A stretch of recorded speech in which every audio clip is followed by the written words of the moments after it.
Damien Voss raised his champagne glass and laughed. He laughed the way men laugh when they believe they've already won, loud, loose, careless. Penthouse restaurant hummed with expensive music and the low murmur of people who understood exactly how much it cost to be in that room. Crystal caught the light. Vivian Cross stood at his elbow in a dress that cost more than most people's cars, her hand resting on his forearm like she owned him. Maybe she did. Damien had stopped asking questions like that 3 months ago, right around the time he signed the divorce papers and stopped feeling guilty about it. To the future, Damien said, lifting his glass toward the room. The room answered. 40 people, all of them owing him something. Then the elevator doors opened. Nobody moved at first. The sound came before the sight, the low, synchronized rumble of engines outside. 12 of them, pulling to the curb in a line so precise it looked rehearsed. Because it was. Men in tailored black suits streamed through the lobby downstairs, and the restaurant staff stepped back without being told. The instinct was animal. You didn't need to know who these people were. You felt it. Alara Quinn walked through the doors. She wore nothing that demanded attention. Dark coat, flat shoes, hair pulled back without ceremony. She looked, if anything, like a woman who had somewhere more important to be. Her eyes swept the room once, not searching, not nervous, cataloging. Damien's champagne glass stopped halfway to his mouth. The men who followed her in were not her bodyguards. They were operators, senior ones. The kind of men who didn't follow anyone who hadn't earned it 100 times over. In rooms most people never lived to describe. One by one they spread out around the restaurant's perimeter, hands loose at their sides. And the 40 people in that room felt the temperature drop without understanding why. Their leader, a thick-necked man named Carver, who Damien had once spent 3 weeks trying to get a meeting with, and never succeeded, walked straight past Damien without blinking. He stopped in front of Alara. He lowered his head. Not a nod. A bow. "Boss, Voss?" Carver said, his voice directed at Damien, but his eyes aimed at the floor in front of Alara's feet. "We're not here for you." He turned fully toward her. "We're here to take orders from your ex-wife." The room went so quiet, Damien could hear Vivienne's breath catch beside him. Alara looked at Damien for exactly 2 seconds. Her expression didn't change. There was no satisfaction in it, no performance. Just recognition, the kind you give something you've already accounted for. Then she looked at Carver. "Conference room," she said. "Now." And just like that, she walked past the man who had once told her she was nobody, and every dangerous person in that room followed her without a word. Damien stood there, holding champagne he'd never finish, understanding for the first time in his life that he had been wrong about everything. If this story already has you gripping your seat, you haven't seen anything yet. Subscribe to this channel so you never miss what happens next, and hit that like button if you want more stories that keep you up past midnight. Drop a comment telling me what city or country you're watching from. I want to see how far this story has traveled. Now let's go back to where it all started. 6 months earlier, Damien Voss was the kind of man who never sat with his back to a door. He'd learned that at 19 from a man who was dead by 23, and the lesson had stayed. In 30 years of building what was now one of the most durable criminal organizations in Chicago, he had survived 4 attempts on his life, 2 federal investigations, a war with a Detroit syndicate that lasted 18 months, and the kind of internal betrayals that turned other men's empires into cautionary stories. He survived all of it by being faster, colder, and more organized than the people who wanted him gone. What he had never learned to survive was his own house. The Voss residence sat on the north side, not the flashy address you'd expect, not the penthouse or the lakefront tower. A brownstone, solid, unremarkable, the kind of place that didn't announce itself. That had been Alara's choice when they first moved in, 11 years ago. Visible money attracts visible problems. She'd told him, and he'd agreed without really hearing her, the way he agreed with most things she said. Back then, surface level, reflexively, because she was usually right, and being right didn't require his full attention. Came home that evening to find her at the kitchen table, with 3 laptops open and a legal pad covered in her careful, small handwriting. She didn't look up. "You're late," she said. Not an accusation, just data. "Dinner ran long." Dinner. She wrote something, crossed it out, wrote it again. With Vivian Cross. Damien didn't answer. The silence sat between them, and Alara let it sit there without poking it. That was one of the things about her that had first attracted him, and eventually drove him to distraction. She never rushed. She never filled silence out of discomfort. She just waited, and eventually the silence told her whatever she needed to know. "It's not what you think," he said, "because men always say that." "I know exactly what it is," she said. "I've known for about 6 weeks." She closed one of the laptops. The other two stayed open. "What I'm trying to figure out," Alara continued, her voice the same low, even register it always was, "is whether you understand what Vivian Cross actually is, or whether you just think she's a woman who finds you interesting." Damien felt something cold move through him, but he didn't show it.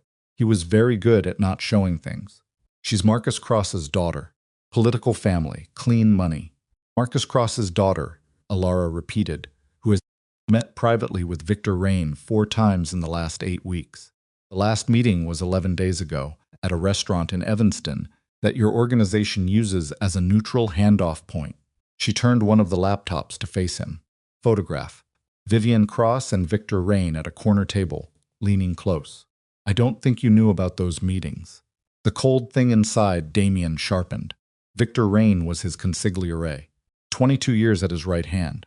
The man who had introduced him to Vivienne in the first place, at a gallery opening on the Gold Coast 7 months ago. "Where did you get that?" he asked. Alara looked at him for a moment. Then she looked back at her legal pad. "Damien, how long have you known me?" "That's not an answer. It's all the answer I'm going to give." She picked up her pen. "I'm telling you something important. I'm asking you to pay attention to it." He looked at the photograph again. Vivienne's posture. Victor's hands on the table. The specific angle of private conversation. His jaw tightened. "Victor introduced us as a favor," he said, thinking out loud. He said the Cross family connection would be useful for the Lakeside project. "Victor introduced her to you because someone asked him to," Alara said. "I don't know yet who. That's what I'm trying to find out." She tapped the legal pad with one finger. "This is what I've been working on for the last 6 weeks. Not your feelings about it, not ours. The question of who is using Vivienne Cross to get inside your organization, and why." Damien stood very still. In the world he operated in, what Alara had just described was not a marital problem. It was a structural threat, a long-running infiltration play, kind of thing that, if you missed it early enough, ended with bodies. He should have sat down. He should have asked her to walk him through everything she had. He should have said thank you and tell me more, and treated the woman sitting across from him the way you treat a source who has just handed you something that might save your life. Instead, what came up in him was something uglier. Because she had known for 6 weeks, she had been watching, investigating, sitting with this information, and she hadn't told him. She had waited, and in the part of his brain that could not separate his marriage from his authority, that felt like a challenge. "You've been investigating my organization without telling me," he said. Alara's pen stopped. "I've been protecting your organization," she said slowly, "without you asking me to. That's not your job." Something moved across her face. Not anger, more like a door closing. "Right," she said. "My mistake." She closed the second laptop. That conversation should have been the moment Damien Voss stopped and looked at what was right in front of him. It wasn't. It was the first of 3, each one worse than the last, and each one Alara handled with the same contained patience that Damien had long ago stopped reading as patience and started reading as indifference. By the 4th week, he had convinced himself that she wasn't concerned about Vivienne, she was threatened by her. That the photographs and the legal pads and the 6 weeks of quiet investigation were jealousy dressed up as strategy. He told himself this because it was easier. The alternative that his wife had been sitting beside him for years, quietly watching the currents beneath his empire, and that she understood those currents better than he did, was not something he was built to accept. Victor Rain came to him 3 weeks later with a story about Alara. She'd been asking questions, Victor said, voice carefully modulated with concern, talking to people she shouldn't, peoples inside the organization. It had raised some flags, naturally, and Victor felt it was his duty to mention it. "She's creating problems," Victor said. "People are noticing. It makes you look like you don't have control of your own house." Damien listened. He nodded, and he felt, in the way men feel things they've already decided, that Victor was probably right. He didn't ask himself how Victor knew which people Alara had been talking to. He didn't ask himself why Victor, who had never once in 22 years involved himself in anything personal, was suddenly sitting across from him talking about his marriage. He didn't ask, because asking would have required a kind of mental discipline he was not applying. He was already composing the conversation in his head. The night he came home and told Alara he wanted a divorce, it was raining. She was standing at the kitchen counter drinking coffee, still dressed like she'd been somewhere, and she looked at him with an expression he would spend months trying to decode. Not surprise, not grief, something more complicated than either. "Okay," she said. One word, not a question. Okay, he had braced for a fight.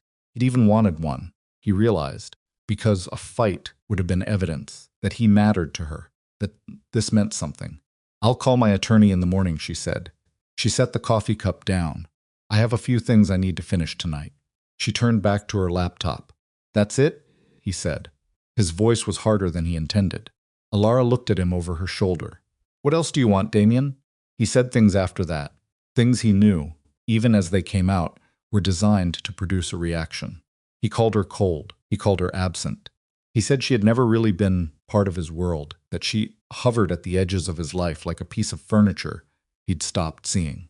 He said her name with a particular contempt that people use when they want to turn another person into something smaller than they are. He said, "You were nobody." Alara didn't move. She stood with her hand resting on the counter, and she looked at him the way you look at something you've already finished processing. "Sign the papers when they come," she said. "I'll be out by Friday." She was out by Thursday. She left no note. She took nothing that wasn't already hers.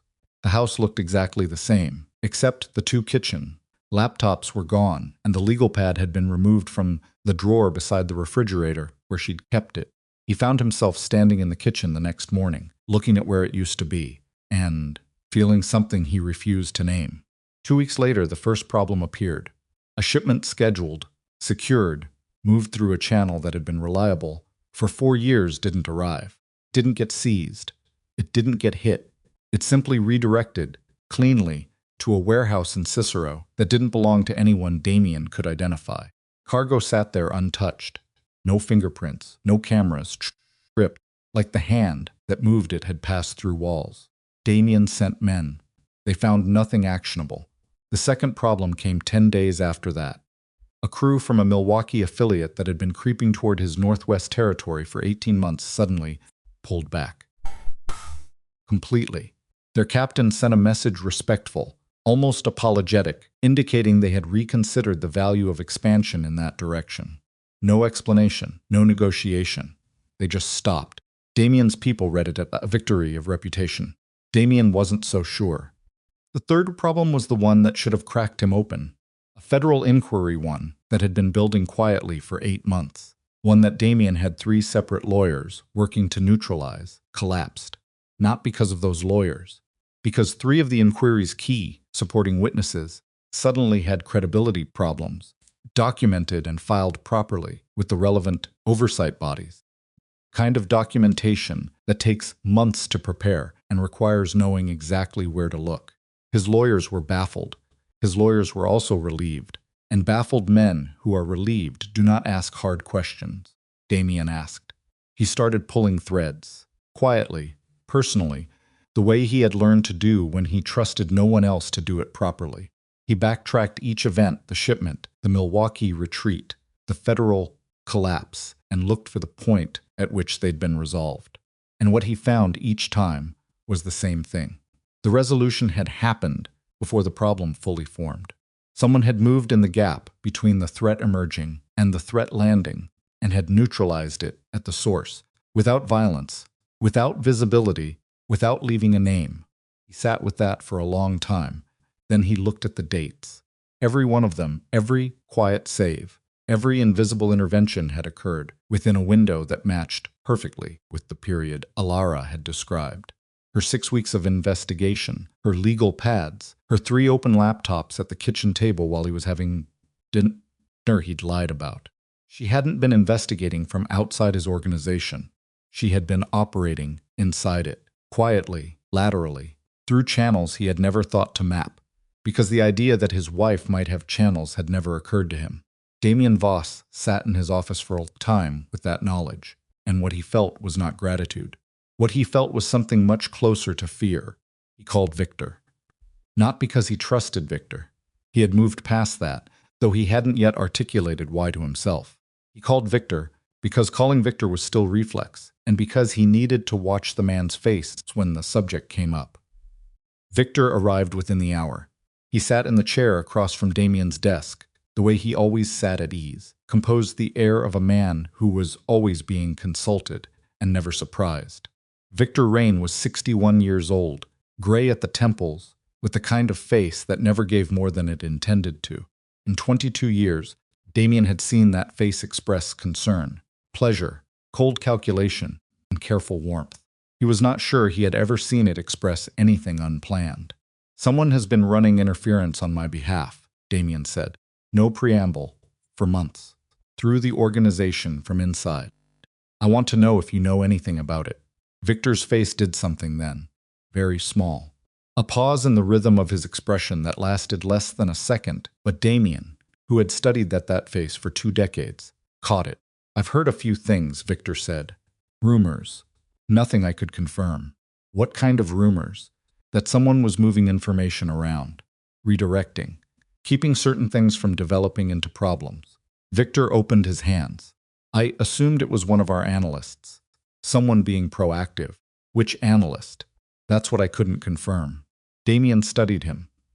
Victor met the look evenly, the way he always did.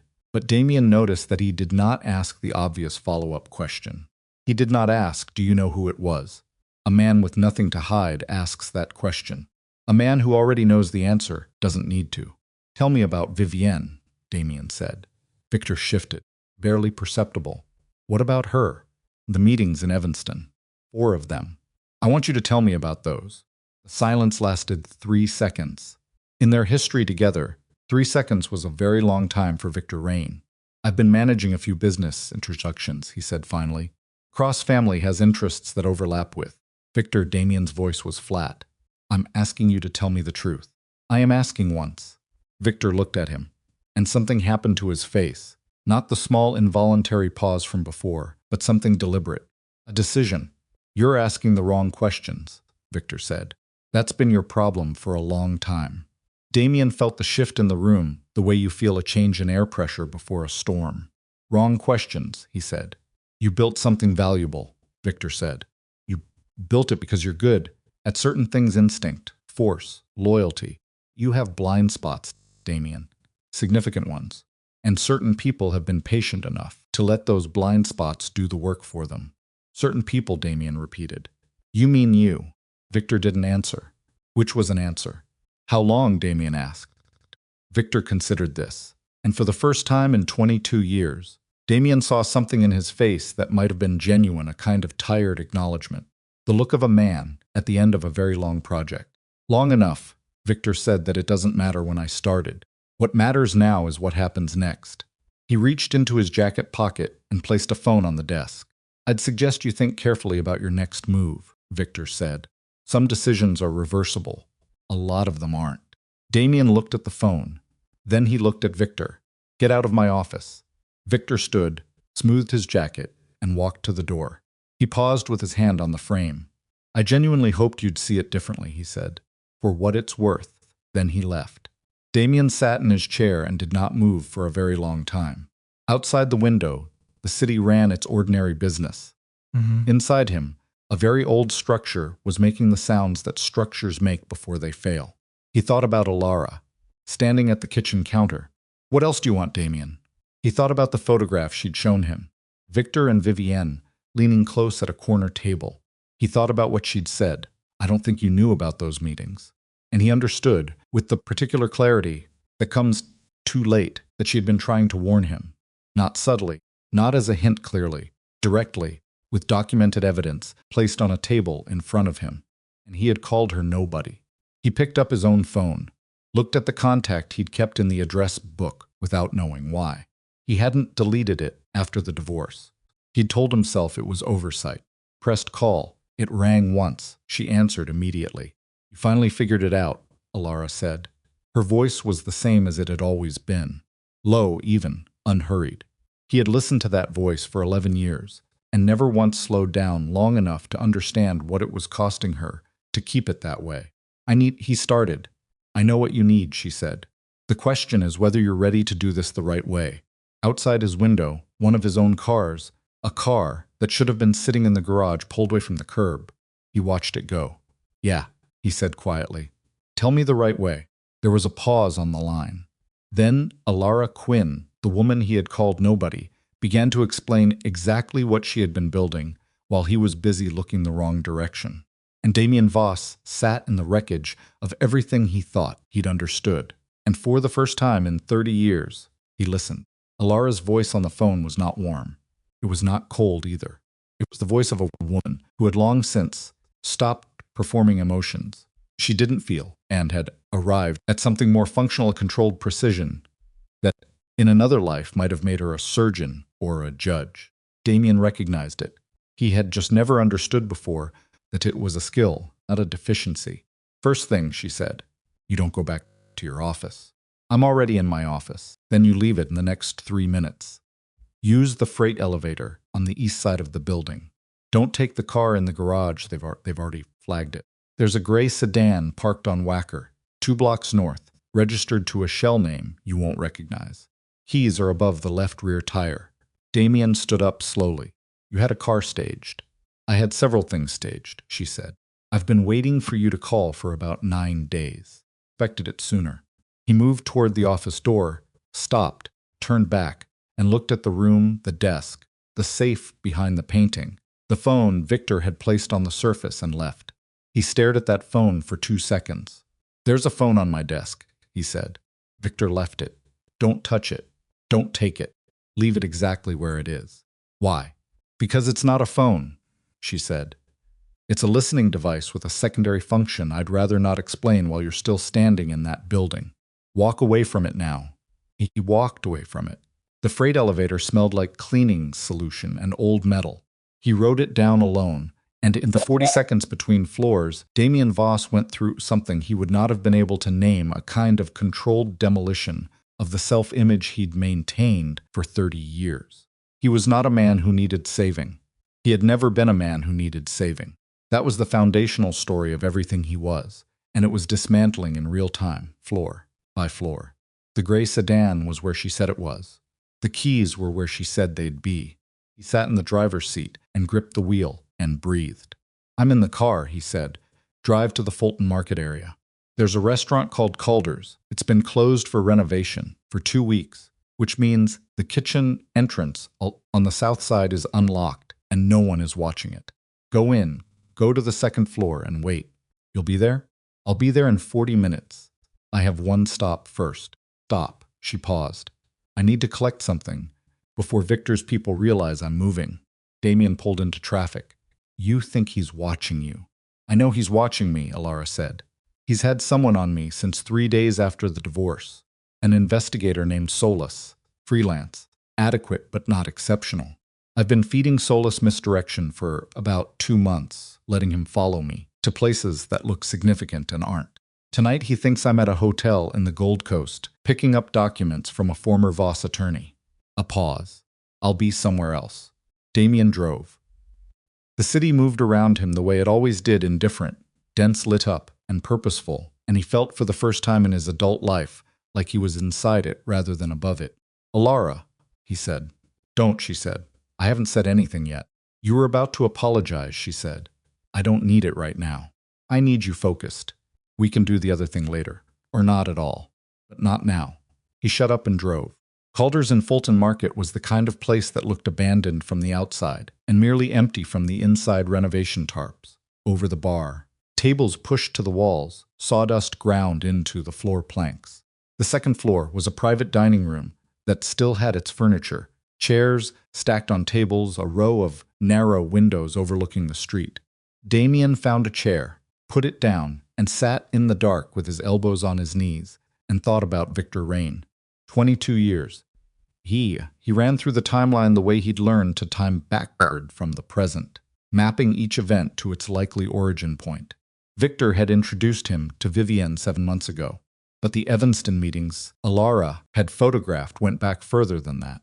8 weeks before she showed him the photograph, which put those meetings at almost 4 months before Victor made the introduction, which meant Victor had been coordinating with Vivienne before he'd arranged for Damien to meet her, which meant the introduction wasn't a favor. It was an insertion. The word landed in Damien's chest like something physical. He thought about the things Victor had told him about Alara during those last weeks of the marriage. That she was asking questions she shouldn't. That she was creating problems. That it made Damien look like he didn't control his own house. Every word of that had been designed. Victor had known Alara was onto him, and he had used Damien's own ego's most reliable vulnerability to remove her from the board before she could have finished what she'd started. Damien had handed him that, gift-wrapped it. He heard footsteps on the stairs. His hand moved toward the gun at his back automatically, and then Alara came through the door, carrying a flat leather satchel and the expression of a woman who had been walking fast and wasn't done yet. She looked at his hand near the gun. "I'd appreciate it if you didn't shoot me," she said. Reflex. "I know." She set the satchel on one of the pushed-together tables and unzipped it. Inside, a laptop, 3 burner phones still in packaging, a hard drive the size of a paperback book, 2 manila envelopes, and a thermos that turned out to contain coffee. She poured a cup and handed it to him without asking. "Drink it. You look like you're going into shock." "I'm not going into shock. You've been running an organization for 30 years on the belief that the people closest to you are loyal," she said.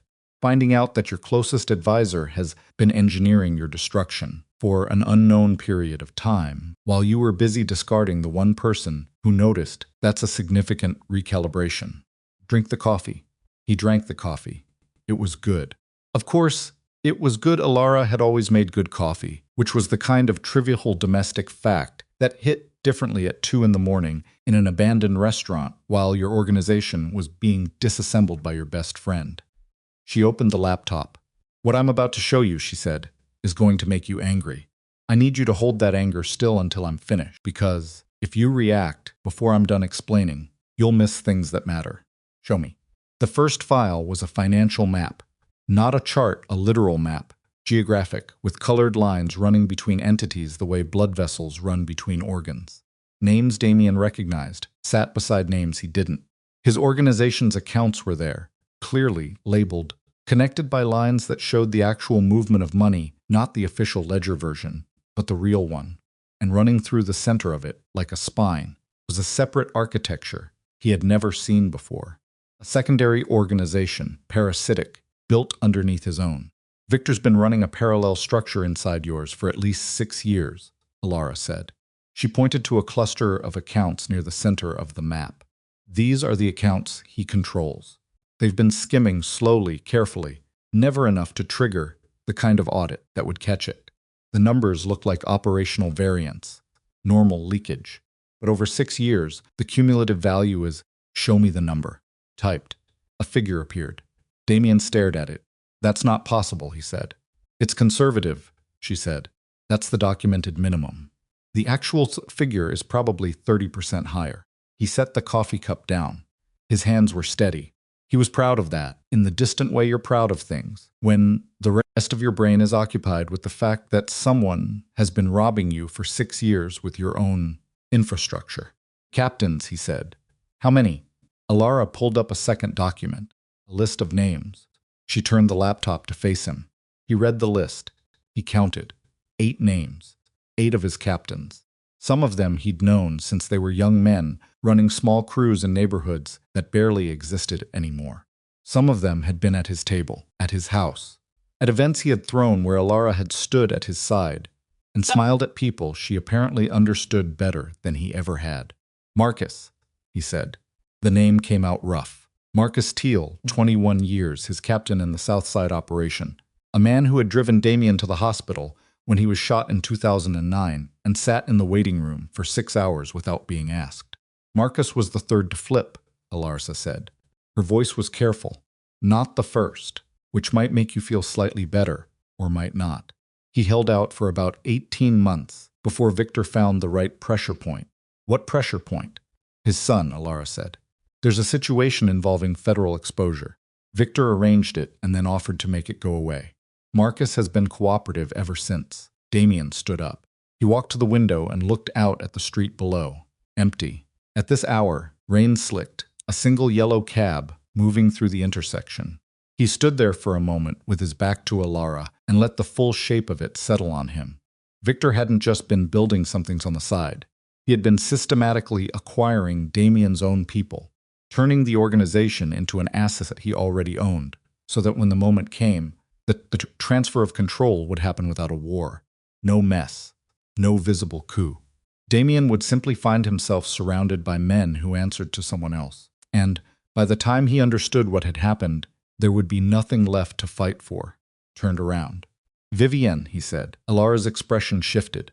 Just slightly something complicated, crossing her face, that she smoothed out before it became readable. Vivienne is not Victor's partner, she said. She's his tool. He positioned her to gain access to your financial network, specifically the offshore routing that goes through the Cayman structure. She's been copying transaction records for about 5 months. She doesn't know what Victor plans to do with them. What does Victor plan to do with them? Hand them to the FBI as part of a negotiated cooperation agreement, Alara said. He's been in preliminary contact with a federal handler for approximately 4 months. The arrangement is, Victor provides documentation of your organization's full financial structure in exchange for immunity and asset protection. He walks away clean. You go to prison. His parallel organization absorbs your remaining operations under new management that doesn't get connected back to him. The room was very quiet. Damien heard his own breathing. He noticed it because it had changed not faster exactly, but heavier, each breath requiring a conscious decision. And Vivienne, he said. Vivienne doesn't know about the FBI piece, Alara said. She thinks this is a hostile takeover play, organized crime acquisition. She thinks when it's done, she'll have leverage over Victor, because she knows about the Cayman documents. She's planning to use that leverage. A beat. She doesn't know Victor plans to eliminate her as a loose end. Damien sat back down. He sat down because staying upright suddenly required effort he didn't want to spend. How long have you known all of this? He asked. Alara sat down across from him. She folded her hands on the table. She looked at him directly. I've known the broad structure for about 7 months, she said. The FBI contact I confirmed 3 weeks ago. 7 months. Before the divorce. Before Vivienne. Before Victor had manufactured the reasons to push Alara out of the house and out of the orbit where she could interfere. You tried to tell me, Damien said. Not a question. I tried to tell you, she agreed. He looked at the table, at the leather satchel, at the hard drive and the envelopes, and the thermos that still had coffee in it, because she had thought to bring coffee to a clandestine meeting. At 2 in the morning, in a closed restaurant, because she thought ahead. She always thought ahead. She had always thought ahead, and he had spent 11 years calling it distance. The interventions, he said. The shipment in Cicero. Milwaukee pulling back. The federal inquiry. I was buying time, she said. Every problem I redirected was a problem that would have accelerated Victor's timeline. I needed him to believe things were still on track, that your organization was stable, that you weren't looking his direction, that the environment was still controlled. If your empire collapsed early, Victor's plan moves faster, and there's nothing to work with. She paused. I needed the structure intact, even if that meant protecting you from threats you didn't know existed. After I called you nobody. Yes, she said simply. He looked at her face. Alara Quinn was 43 years old, and she looked, at that moment, exactly that, not younger, not older, just precisely herself. There were lines around her eyes that hadn't been there when he married her. He noticed them the way you notice things you should have been noticing for years. And suddenly, can't stop seeing. Why, he said. Because it was the right thing to do, she said. And because I'm not finished. Before he could respond, one of the burner phones on the table lit up. Alara looked at it. Her face changed. She picked it up, read the message, and set it back down. We have a problem, she said. What problem? Victor moved faster than I projected. She was already opening the laptop again, fingers moving. He's calling a meeting of the captains. Tonight. In the next 2 hours, Damien straightened. Where the Lakeshore Club, 3rd floor. She turned the laptop to show him a message thread encrypted, but she'd broken the encryption, which was its own revelation. The messages were brief, transactional. Victor's name at the top, confirmation responses from 6 of the 8 captains on the list she'd shown him. Marcus's name was the last confirmation on the thread. Damien looked at Marcus's name for a moment. He's consolidating, Damien said. If he's calling them tonight, something changed. Something accelerated his timeline. You leaving the office without using the monitored exit, Alara said. Victor's people reported you left by freight. That wasn't part of his model. He expected you to either stay put or make a move he could track. You going dark spooked him. So I spooked him into moving faster. Yes, that's my fault. It's not useful to frame it that way right now, she said, which was not the same as disagreeing with him. Stood up again. Paced 2 steps, stopped. What are they voting on? Control transfer, she said. Victor presents the case. That you've lost situational awareness tonight's disappearance will be part of the evidence. He proposes a transitional structure with himself at the head, temporary, framed as stability maintenance. 6 captains vote yes. The structure shifts formally. He has standing to freeze your accounts and lock your access. He needs 6. He has 6 confirmed tonight. The other 2 are one is in Detroit, one is unreachable, which probably means already handled. She looked up at him. He gets 6, Damien. Tonight. Damien moved toward the door. Stop, Alara said. I need to get to that meeting. And do what? Her voice was still controlled, but there was an edge in it. Now, the edge of someone who has planned for many scenarios and is watching someone walk toward the worst one. Go in there with a gun? Against 8 captains and Victor, and whoever Victor's brought as security. You'll be dead before you reach the elevator. Stopped. Then what? His voice came out harder than he intended. I sit here while he finishes it? You sit here, she said, while I make 3 calls. And then you listen to what I need from you, and you decide whether you're going to trust me or not. She held his eyes.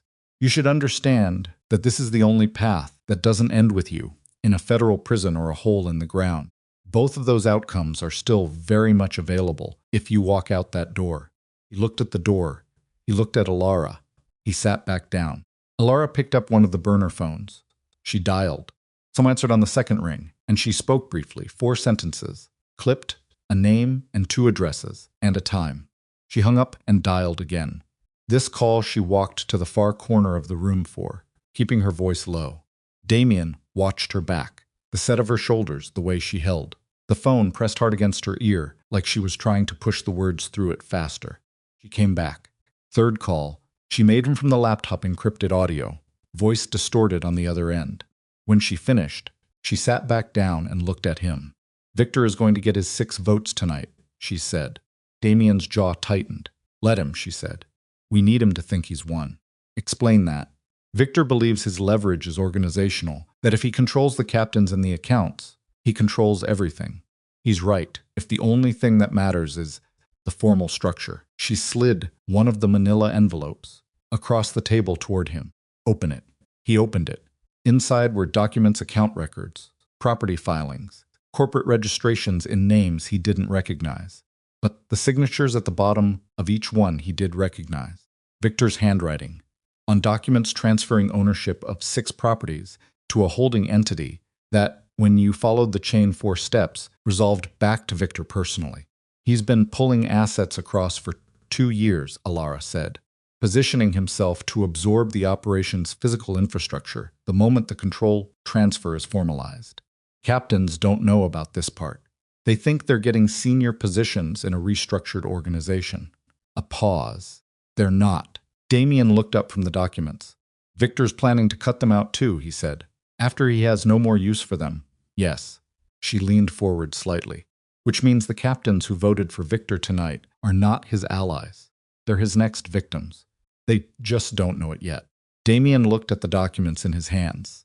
At Victor's signature, written in that careful, controlled script, the same hand that had signed documents for Damien for 22 years, that had witnessed contracts and formalized agreements and been present at every significant moment in the architecture of everything Damien had built. We show them, Damien said slowly. Not yet, Alara said. If we show them now, Victor knows we have the documents and adjusts. We need him fully committed before he understands the ground has changed under him. How long does that take?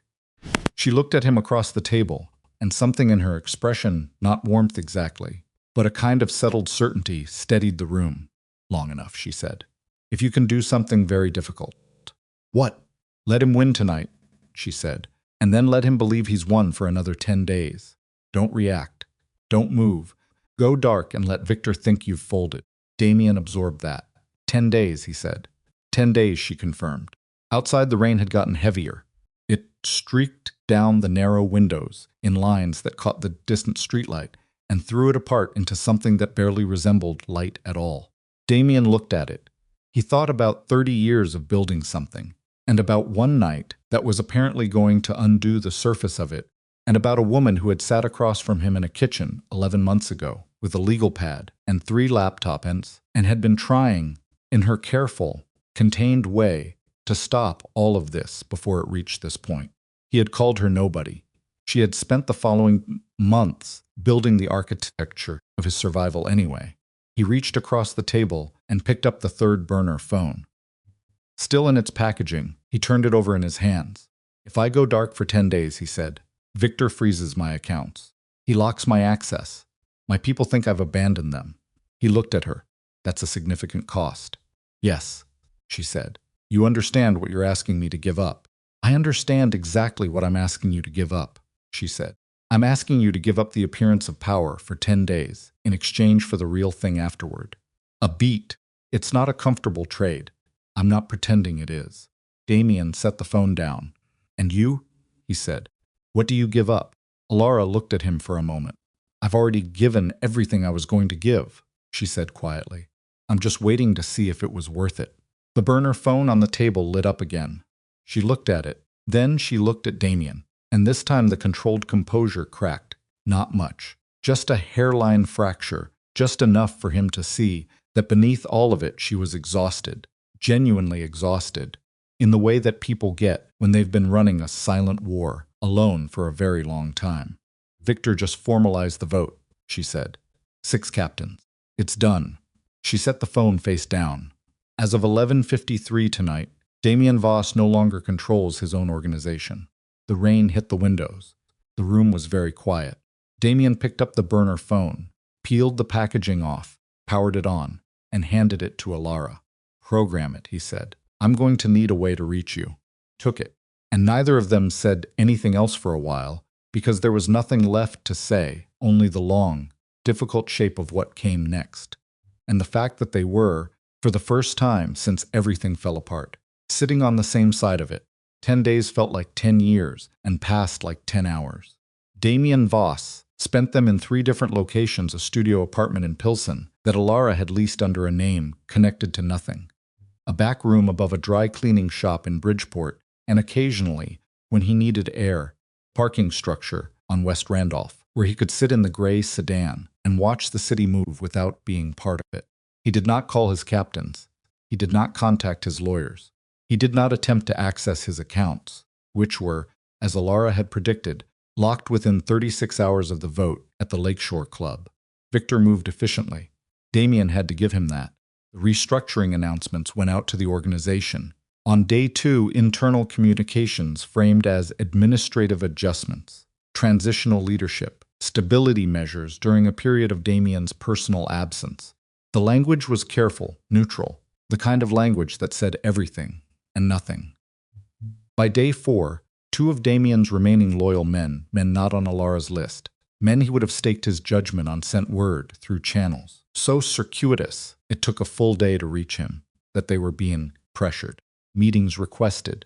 Conversations framed as optional that were clearly not. Victor was mopping up. Damien read each update on the burner phone and said nothing. He ate bad takeout and slept badly, and spent the hours between 2 and 4 in the morning staring at ceilings with the specific wakefulness of a man whose body understands the danger even when his mind is trying to stay disciplined. Alara came to the Pilsen apartment on day 6. She knocked twice, a pause, once more the pattern they'd agreed on. She came in carrying the leather satchel and the thermos again, and he noticed she looked like she'd slept approximately as well as he had, which was not well at all.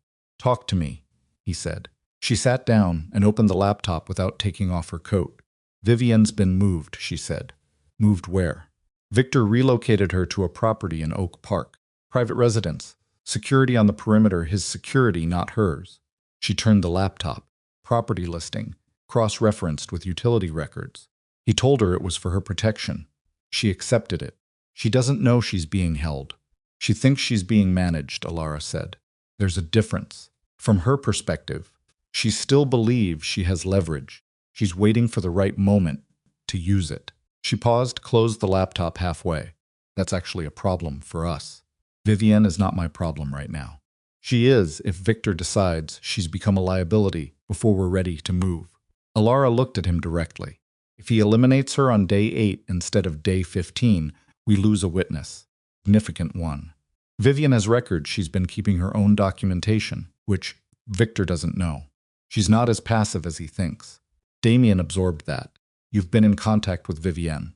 Alara held his gaze. "When?" he said. "Day 3, she said. "I reached her through an intermediary.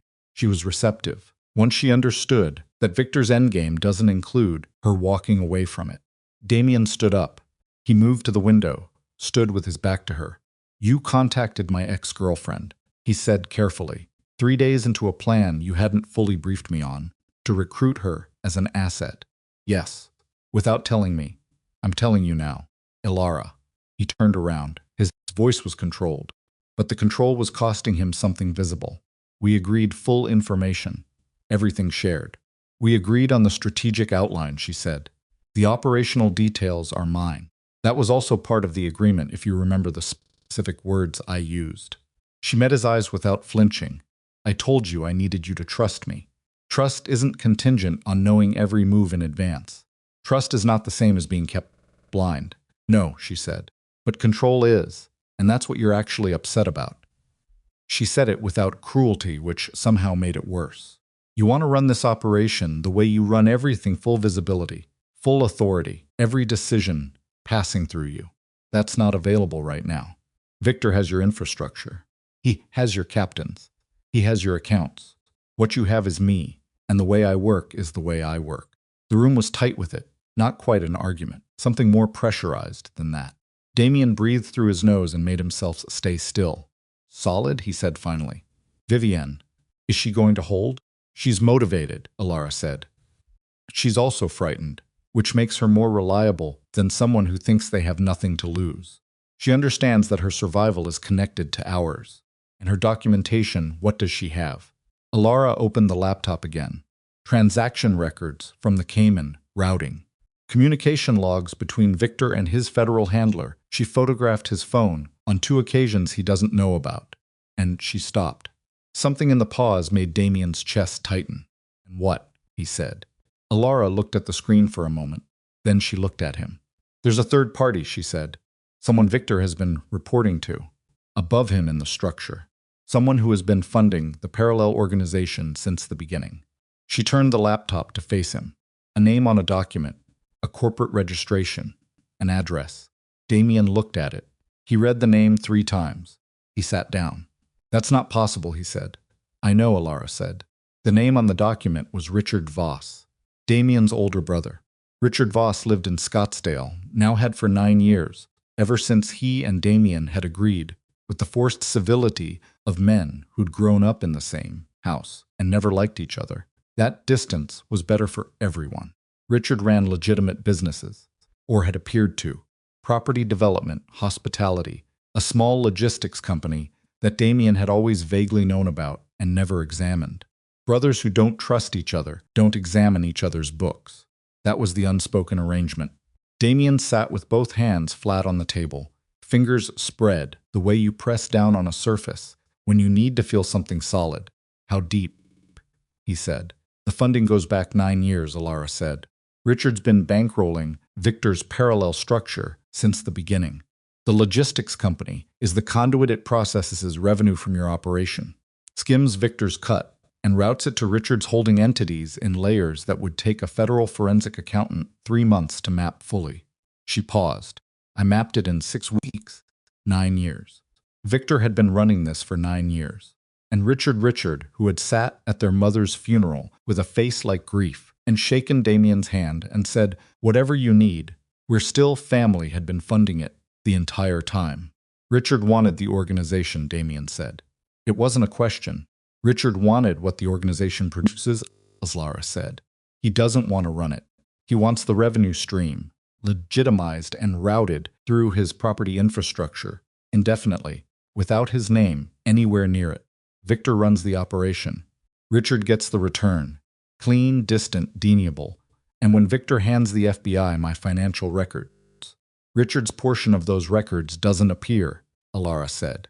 Victor's arrangement with the federal handler is specifically structured to protect the upstream funding. Richard disappears from the narrative entirely.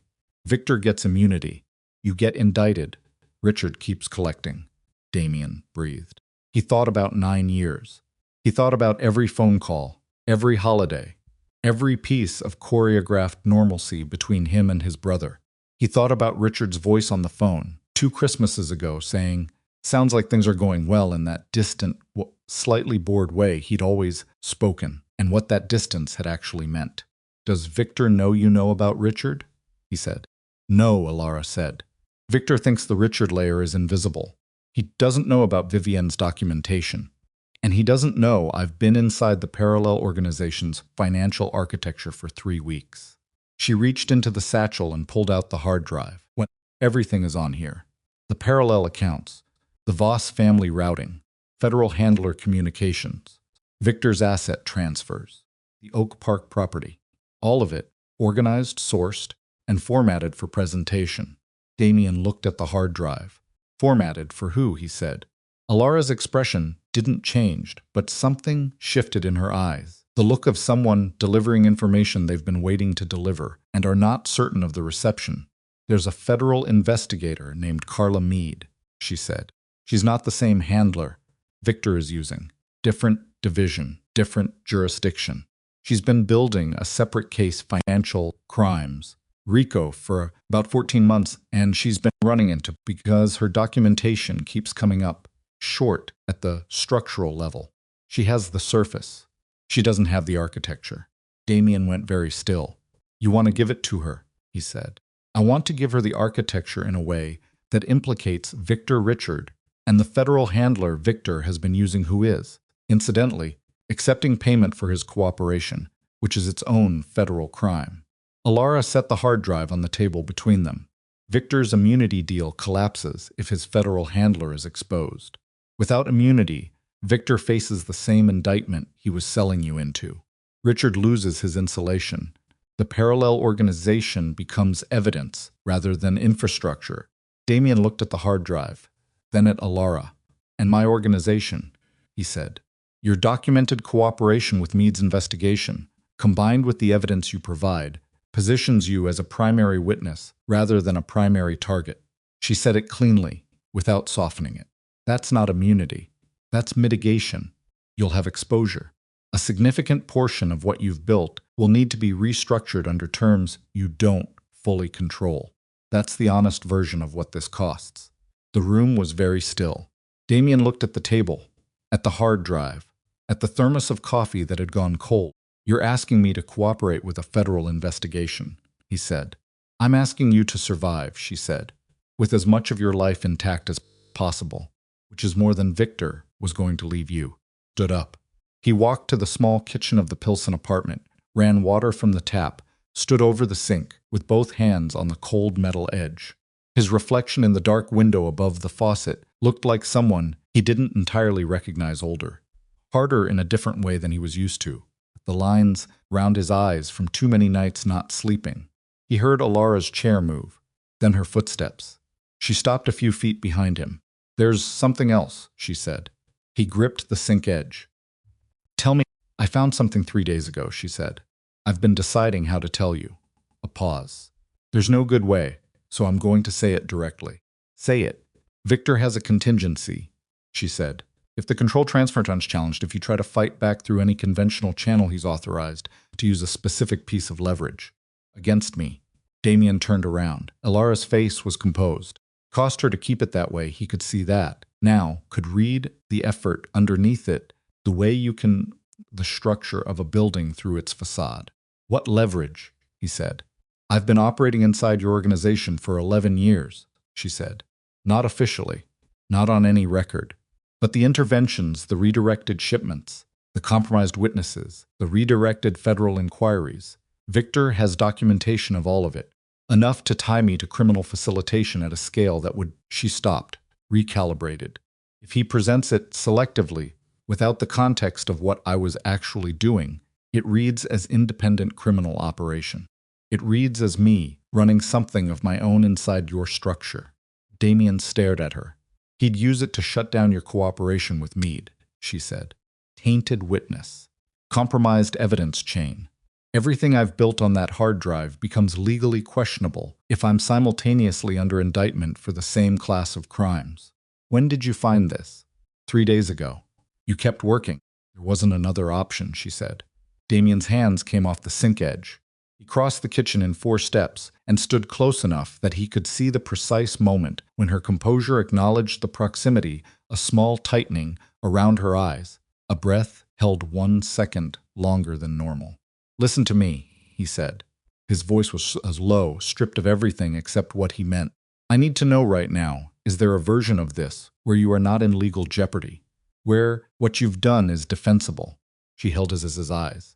There might be, she said, if the framing of my role is established correctly before Victor can present his version. If Meade understands the context of the interventions, why they happened, what they prevented before Victor's documentation reaches her through other channels. A beat. It's a narrow window. How days, she said. Possibly less. Damien stepped back. He picked up the burner phone from the table.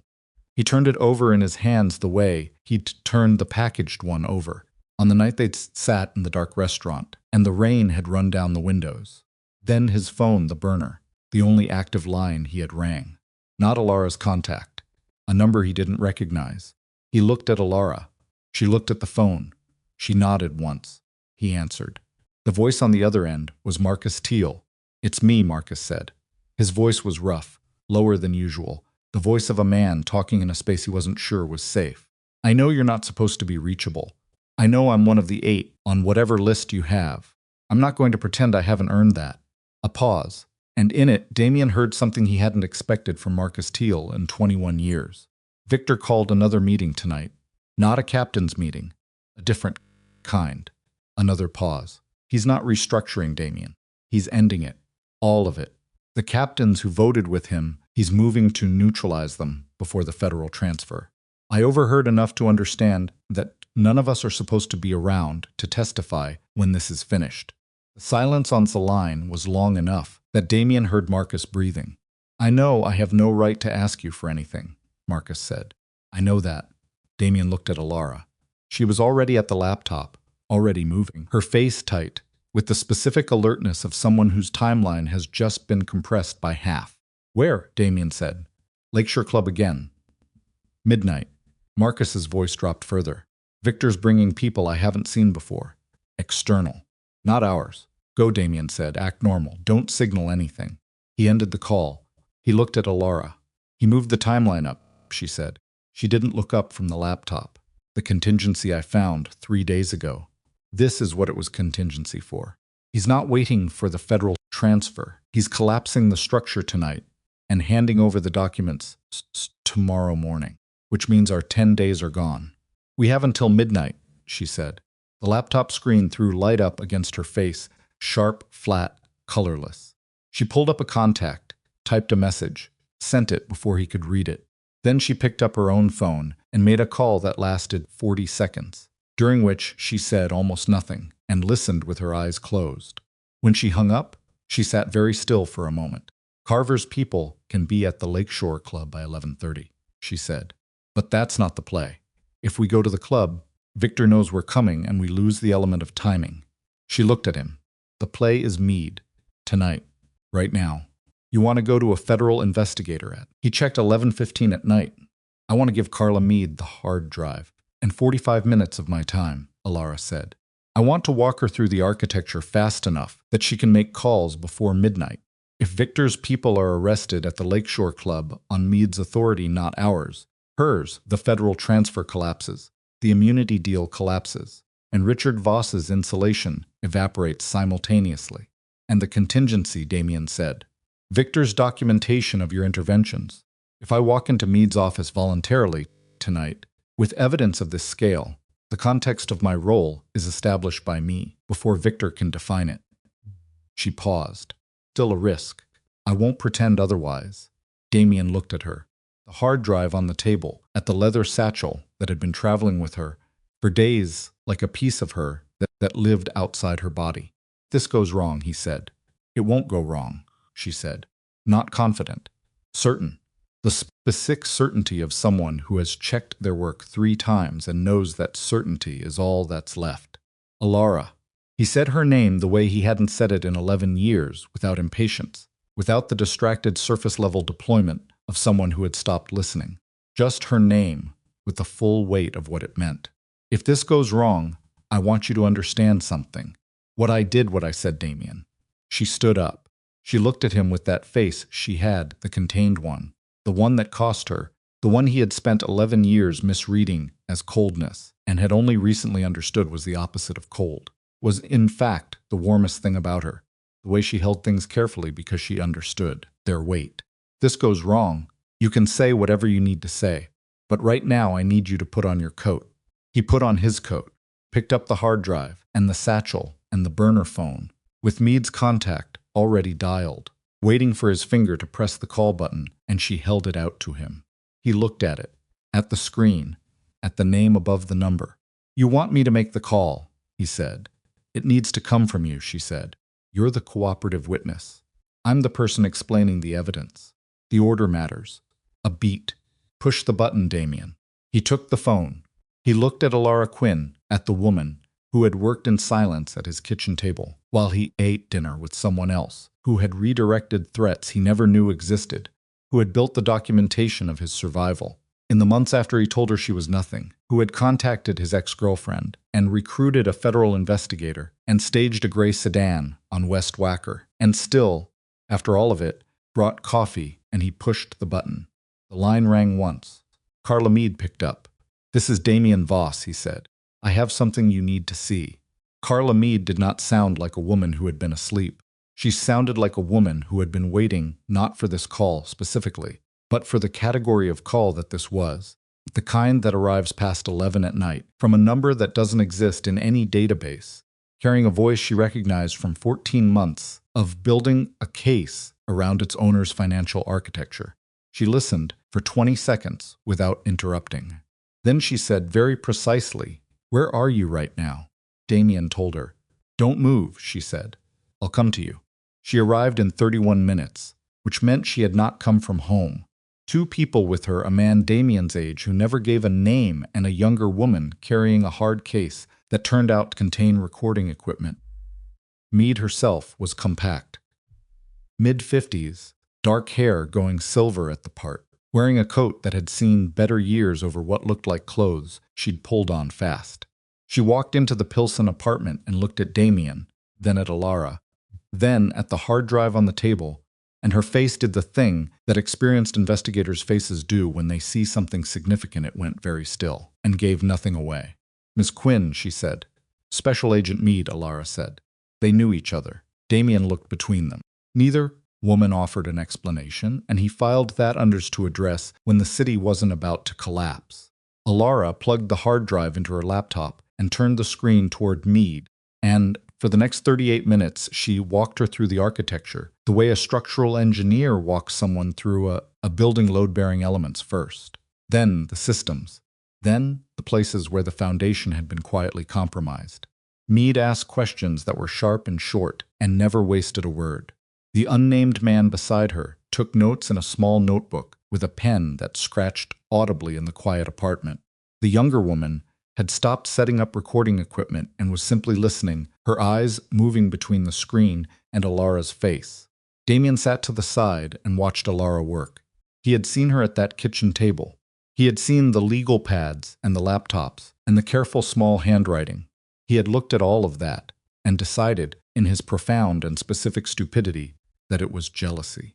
Watching her present this to Meade, the layered clarity of it, the way she anticipated each question a half beat before it was asked, and had the answer already positioned. He understood for the first time the full scale of what she had been doing at that table. Not investigating, constructing, building something that had to be airtight before it could be used. Because half-built was worse than nothing. At 12 minutes past midnight, Meade picked up her phone. She made 3 calls in 8 minutes. Calls were brief and used language that was mostly procedural and not entirely decipherable to someone outside the system, but the weight of them was clear. Things were being mobilized. People were being moved. The machinery of something large and irreversible was engaging its first gears. After the 3rd call, she set the phone down and looked at Alara. "The Lakeshore Club," she said.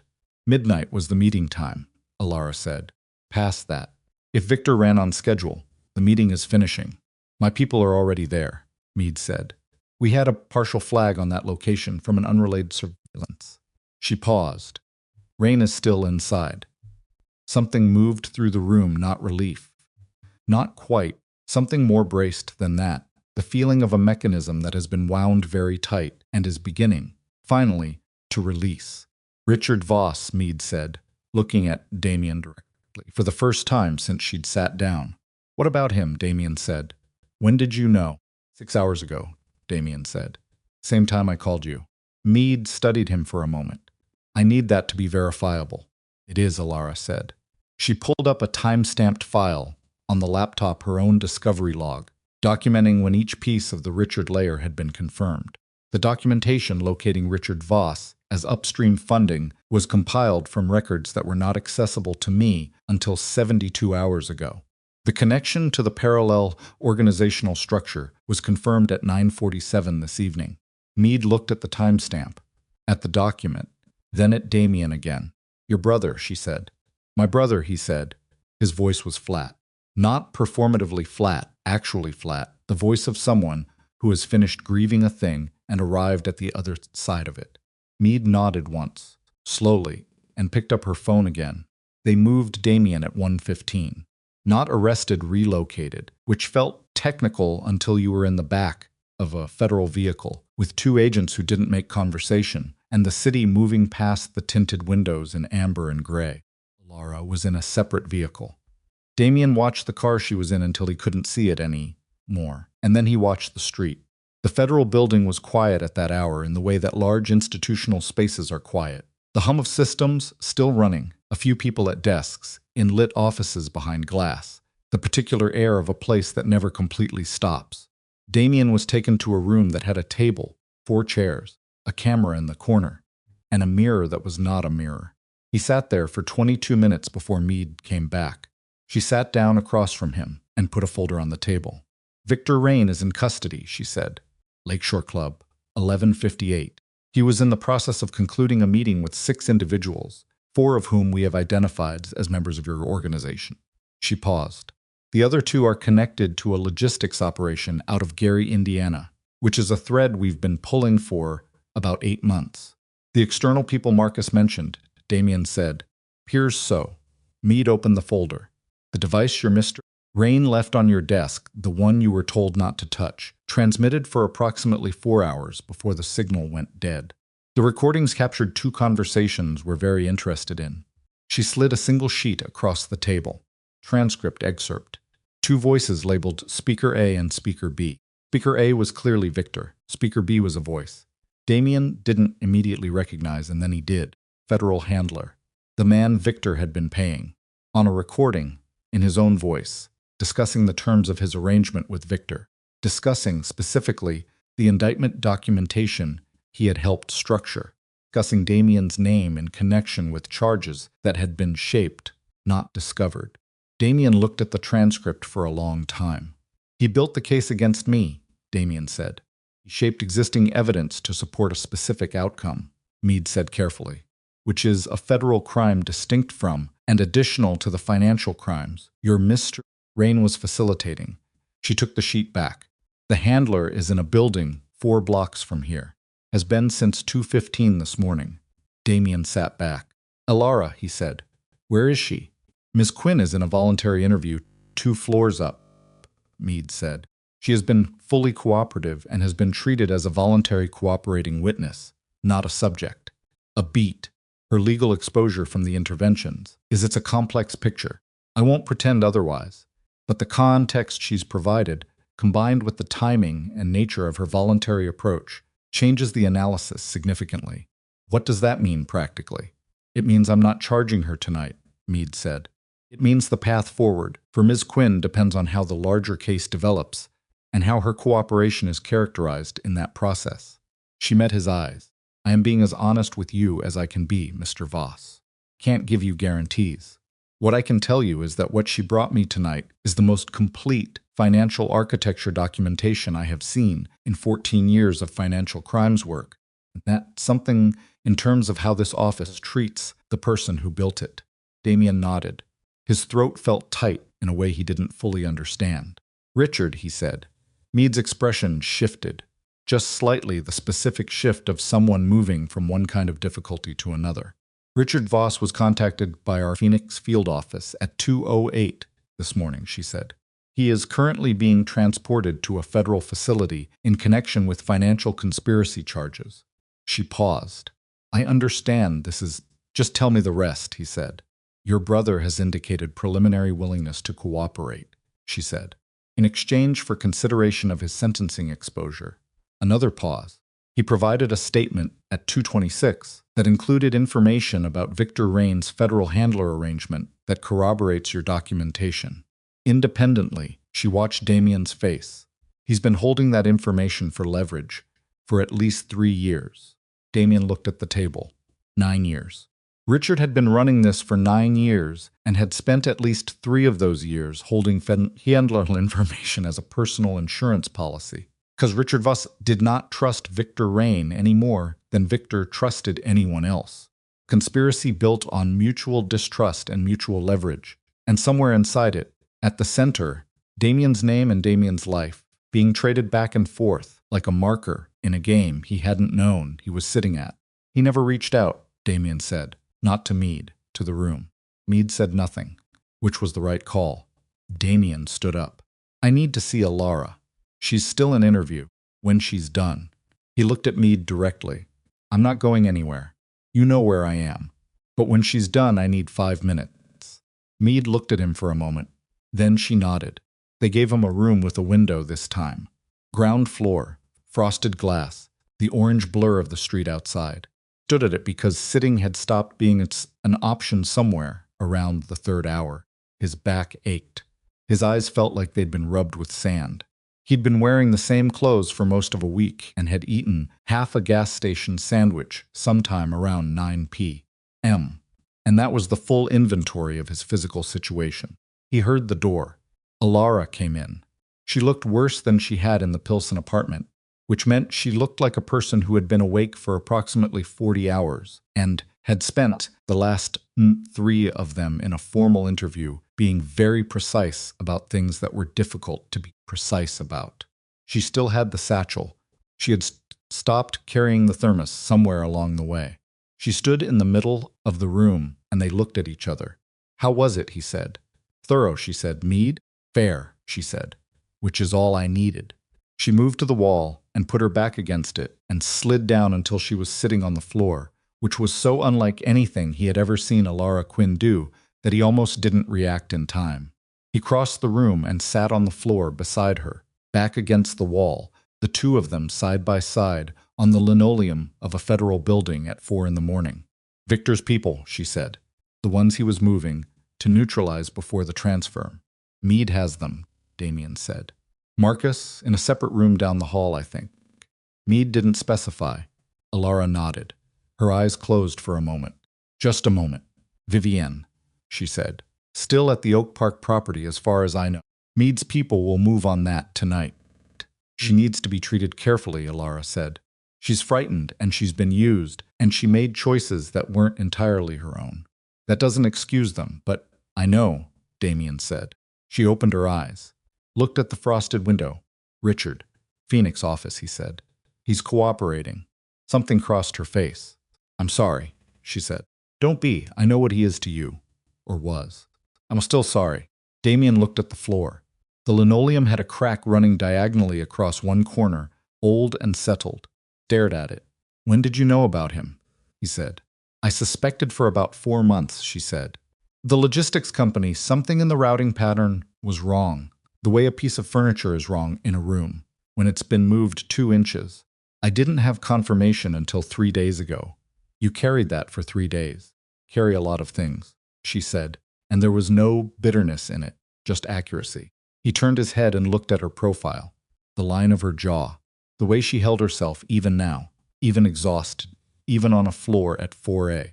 M contained, upright, present. "I need to say something," he said. "Damie." He shifted to face her more directly. "I know you said not now, and I know we've had approximately 1 crisis per hour for the last 12 hours, and I know the timing is terrible, but I've been thinking about what I said to you in the kitchen. And I know you're sorry," she said. She looked at him steadily. "I've known you were sorry for a while." "Sorry isn't the complicated part." "What's the complicated part?" She was quiet for a moment.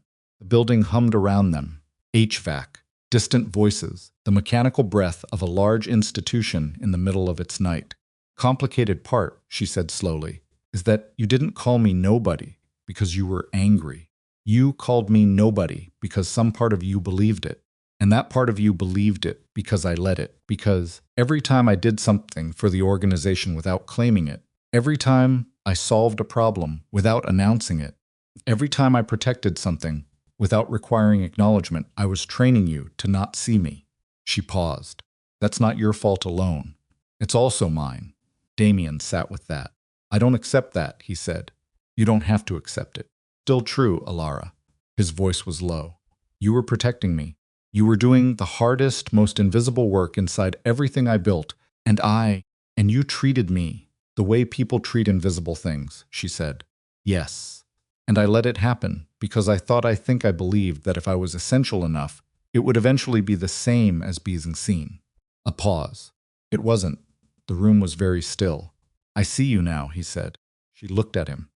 He held the look, didn't perform it, didn't dress it up. Just let her read whatever was actually there, which was the most undefended he had been, with another person in 30 years. "I know you do," she said softly. "That's also a complicated part." Before either of them could say anything else, the door opened. Meade stood in the frame. She looked at the two of them on the floor, with the expression of a woman who has seen stranger things in federal buildings at 4 in the morning, and will likely see stranger things still. "We have a development," she said. They both got up. "Victor Rain requested a private meeting," Meade said. "Both of you. 20 minutes ago." Alara looked at Damien. Damien looked at Meade. "He has no standing to request anything," Damien said. "No," Meade agreed.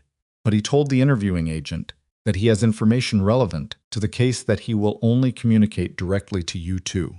He said, she checked her notepad, and I'm quoting, "exactly. There's a 3rd layer they haven't found. Tell Alara she's been thorough but not complete." Alara's face did not change, but her hand hanging at her side, opened loose closed slowly into a fist. "A 3rd layer," Damien said quietly. Meade watched Alara. "Miss Quinn, does that mean something to you?" Alara looked at the frosted window, at the orange blur of the street beyond it. She breathed once carefully through her nose. "It means," she said, "that Victor has been more patient than I gave him credit for." She turned to Meade. "I'll talk to him." "We both will," Damien said. Meade looked between them. "This is irregular." "Yes," Alara said. "Do it anyway." Meade held for a moment, then turned and walked down the hall. They followed her, Damien a half step behind Alara, both of them moving through the lit corridor of the federal building. At 4:17 in the morning, exhausted and wired in the specific way of people who have been running on adrenaline long enough that the body has forgotten it has another setting. The room at the end of the hall had a window with a blind, a table, and Victor Rain sitting in a chair with his wrists rested on the table surface in front of him. He had been processed, no jacket, no tie, shirt untucked on one side. His gray temples looked different under the fluorescent light. Smaller, somehow. Not diminished. Victor Rain was not a man who diminished, but reduced to his actual size, which turned out to be more ordinary than 22 years of authority had made him appear. He looked at Alara first, then at Damien. He almost smiled. I wondered, he said, which one of you would figure out the Richard piece first. He tilted his head slightly toward Alara. I suspected it would be you. You wanted us to find it, Alara said. Not a question. I wanted the option, he said. If everything else went wrong, Richard was the leverage, the layer I could offer. He looked at Damien. He used you the same way I did. You should know that. Whatever deal he's making right now in Phoenix, he's making it to protect assets he built on your back. I know, Damien said. Victor seemed to have expected a different response. His almost smile settled into something more neutral. The third layer, Alara said. Victor folded his hands on the table. You found the financial architecture. You found the federal handler. You found Richard. He looked at her.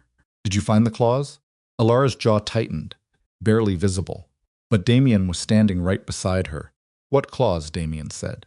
Victor kept his eyes on Alara.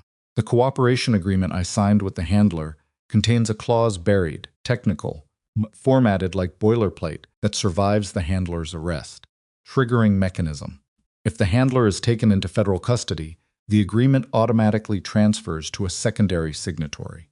He paused. Someone inside the federal system. Not Meade's division. A different one. Someone who has been waiting for precisely this scenario. The room was quiet. Alara turned and looked at the window in the door, the small square of reinforced glass, through which the corridor was visible, the lit hall, Meade standing 20 feet away with her phone to her ear. You're saying the agreement doesn't die with the handler's arrest, she said.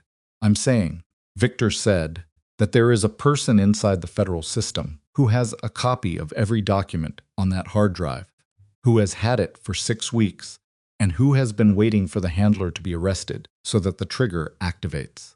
He looked at Alara steadily. The documents on your hard drive don't just implicate me and Richard and the handler. They implicate you. And the secondary signatory's first act upon activation is to file that implication formally, because that is what I arranged for, in the event that someone very thorough and very patient built a case against me. Alara was very still.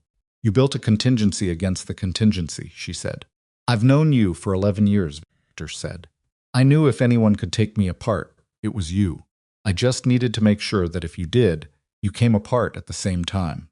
Damien moved. He was around the table in 2 steps, and his hand was on Victor's collar, before anyone had time to process that he'd moved.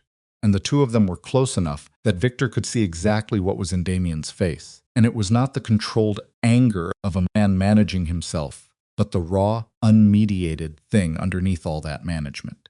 Who is it? Damien said. His voice was barely above a whisper. The secondary signatory. Give me the name. Victor looked up at him, and in his eyes, for the first time in 22 years, Damien saw something he had never seen in Victor Rain. Fear. Not of Damien's hands on his collar, not of the federal building around them, or the charges waiting, or the years ahead. Something older and more specific, the fear of a man who has built an extremely complicated structure and is watching, in real time, someone pull the one thread he did not account for. Because Alara had moved to the door, she had opened it. She was already talking to Meade in the corridor, low and fast, and Meade's phone was coming up again. And Alara was pointing at something on her own phone's screen, something she had pulled up in the 60 seconds since Victor mentioned the triggering clause, something she had apparently known to look for the moment the words left his mouth. Victor's eyes went to Alara's back in the corridor. Fear sharpened. She already knew, Damien said slowly. He released Victor's collar and stepped back. He looked at Alara through the glass, at the focused, rapid, entirely unsurprised efficiency with which she was moving. She already knew about the clause. Victor said nothing. She led you to tell us, Damien said. She needed you to confirm it on record, in this building on Meade's recording. He stepped back another step. That's why she agreed to come in here. Not to hear it. To make you say it. He looked at Victor Rain, at the man who had sat at his right hand for 22 years, who had planned this across 9 years, and built it across 6, and positioned it across 1, and who was sitting in a federal building at 4:30 in the morning watching it come apart because he had underestimated the same woman Damien had spent 11 years underestimating. Alara came back through the door. She looked at Damien. Her face was steady, controlled, exactly what it always was. We have the secondary signatory, she said. Meade's making the call. How long did you know about the clause? He said. I found the document 3 days ago, she said. The same night I found the contingency against my interventions. She held his eyes. I didn't tell you because I needed you to react to Victor naturally when he offered it. Your response had to be genuine. A beat. I'm sorry. You used me, he said. I used your reaction, she said. There's a difference. A pause. Not a comfortable one. Down the hall, Meade was talking rapidly into her phone, through the door's small window. Victor Rain sat with his hands folded on the table, and, for the first time in a very long career, he had nothing left to offer. Damien looked at Alara. Is there anything else? He said. Any other layer? Any other contingency you found and haven't told me about? She looked at him for a long moment. One, she said. And before he could ask, the lights in the corridor flickered, once a half-second brown out, the building's power stuttering, and Meade appeared in the doorway, with her face rearranged into something harder and more urgent than anything she'd worn all night. We have a problem, Meade said. The Oak Park property, Vivienne Cross. Ilara's eyes closed for 1 second. He moved her, Ilara said. Question. 40 minutes ago, Meade said. Before the lakeshore arrests. Someone tipped we don't know who yet. She's gone, and the 2 men Victor posted as security are gone with her, and we don't know yet if she went willingly or not. Damien looked at Alara. Alara looked at Meade, and in the fraction of a second before anyone moved, Damien understood that the last layer, the one she'd started to mention, the one she'd been about to name was this. Vivienne Cross had not gone willingly. That was the first thing Alara established. Standing in the corridor of the federal building at 4:41 in the morning with Meade's phone pressed between them, so both of them could hear the field agent's report from Oak Park. The security footage from a neighbor's camera 2 houses down, angled wrong but usable, showed 2 men walking Vivienne to a black SUV with a hand on each of her arms, and Vivienne's body doing the thing bodies do when they're being moved rather than moving. Feet dragging slightly, weight back, the posture of someone being relocated against their preference, which meant Victor had a contingency that operated independently of Victor, which meant someone else was running it. The 2 security men, Alara said to the field agent, pull their backgrounds, not the surface IDs, the actual employment history. Cross-reference with the Gary, Indiana logistics operation. A pause on the line. Then you think they're Gary people. I think Victor needed Vivienne mobile as a fail-safe, independent of his own arrest, Alara said, which means he outsourced the contingency to someone he trusted more than his own captains.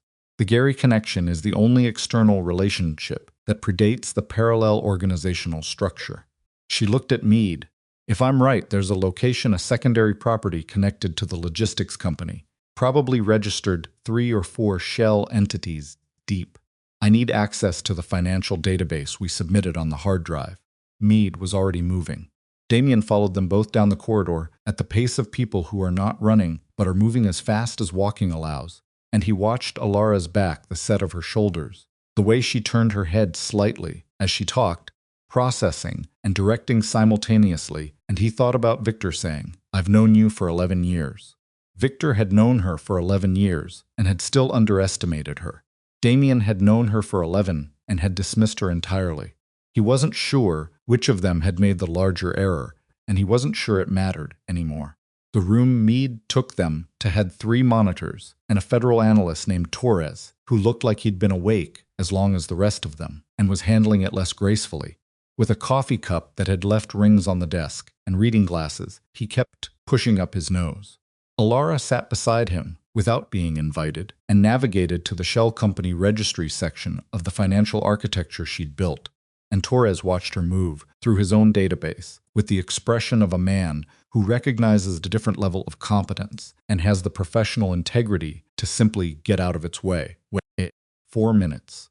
4 minutes of Alara clicking through nested corporate registrations, following the chain she had mapped 6 weeks ago, arriving at a property address in a suburb called Lansing, 18 miles south of the city, registered to a company whose parent company resolved back to the Gary logistics operation. There, she said. Torres was already on his radio. Meade did not let Damien come to Lansing. She said it cleanly. No apology. Standing in the corridor with her coat back on and her keys in her hand, he was a cooperating witness, not an operative, and the line between those two things was one she intended to maintain clearly. Damien looked at her and did not argue, because arguing would have been the old reflex, the 30-year habit of treating his own authority as the largest authority in any room, and he was trying, consciously, effortfully, to be done with that. He looked at Alara. "Go," he said. She looked at him for a moment. "I'll be back." "I know." She went. He sat in the room with the monitors and the turres and the coffee rings on the desk, and he watched the radio updates come in. 14-minute drive, a perimeter established, structure that turned out to be a light industrial property, a warehouse with an attached office, locked, dark, the kind of place that is invisible because it looks exactly like everything around it. 2 men inside did not engage. They were, it emerged, not fighters. They were logistics workers who had been handed a woman, and an address, and a number to call if anything went wrong, and they were not prepared for the number of federal vehicles that surrounded the building at 5:22 in the morning. Vivian Cross walked out on her own 2 feet. That was the radio update that made Damien's chest release, something it had been holding since Meade appeared in the doorway. She was not harmed. She was cold and exhausted, and the field agent's word furious, which tracked with everything Alara had said about her. A frightened woman is unpredictable. A furious one has somewhere to put it. Alara came back to the federal building at 6:48 with Vivian Crossmole beside her, and the particular expression of 2 people who have reached a functional truce through the specific shared experience of having been used by the same man in different ways. They did not look like allies. They looked like survivors of the same weather event, which was more durable than alliance and less complicated. Vivian looked at Damien once, briefly, when she came through the door. Her face was composed in the way of someone who has already made peace with a complicated thing and is not interested in revisiting it. He nodded. She nodded back. That was apparently sufficient. She went with Meade's people. Damien heard later that she was in voluntary interview for 4 hours, and that the documentation she had kept, the photographs of Victor's phone, the transaction records from the Cayman routing, the detail of the 2 meetings she'd been present for, where Victor's endgame had been discussed openly in front of her, because Victor had already decided she wouldn't be around to use. The information was, in Meade's word, corroborating. Everything Alara had built, Vivian confirmed from a different angle. 2 witnesses, 2 sets of documentation, independent of each other, pointing at the same architecture. Victor Rain had been thorough. He had not been thorough enough. Formal charges were filed at 9:15 that morning. Damien was in a conference room with his attorney, a woman named Park, who had driven to the federal building at 6 a.m. without complaint, which said something about either her professionalism or her billing rate when the filing was confirmed. Victor Rain, RICO, financial conspiracy, obstruction, bribery of a federal officer. The handler, bribery, obstruction, abuse of official position.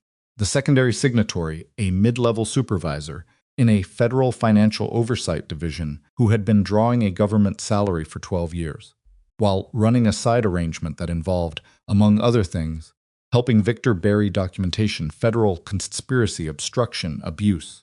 The Gary logistics principles, conspiracy, facilitating criminal enterprise. Richard Voss, financial conspiracy, money laundering, RICO, cooperating. Sentencing exposure reduced but not eliminated, because there are some things cooperation cannot entirely undo. Damien's own situation was what Park called complex, and what Damien understood to mean that the next 18 months would involve a significant amount of legal process, a significant restructuring of the organization's surface operations, and a cooperation agreement that required him to be a great deal more forthcoming than he was temperamentally inclined to be. His attorney outlined the terms with the brisk efficiency of someone who has had this conversation before and knows that the client's feelings about it are not, ultimately, the most actionable data point. "You're not going to prison," Park said, "if you do exactly what we've agreed. And if I don't," she looked at him over her glasses, "then you are." She closed the folder. "I'd prefer the first outcome." "I imagine you would too." He signed what she put in front of him. Alara was in the lobby when he came out of the conference room.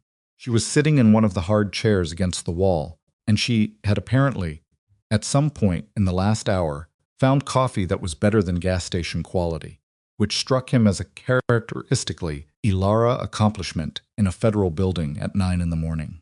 She was looking at nothing in particular, the way people look when they're not thinking about what's in front of them, but haven't decided yet what to think about instead. He sat down beside her. "Park says I'm not going to prison," he said. "Park is good," Ilara said. "I recommended her, as it happens." He looked at her. "When?" "About 8 months ago. I had her on retainer for this specific scenario." She took a sip of the coffee. "She doesn't know. I was the one who put her in contact with your organization's previous general counsel. She just knows she got a referral." Damien stared at the floor for a moment. "Is there anything in the last 2 years?" he said slowly.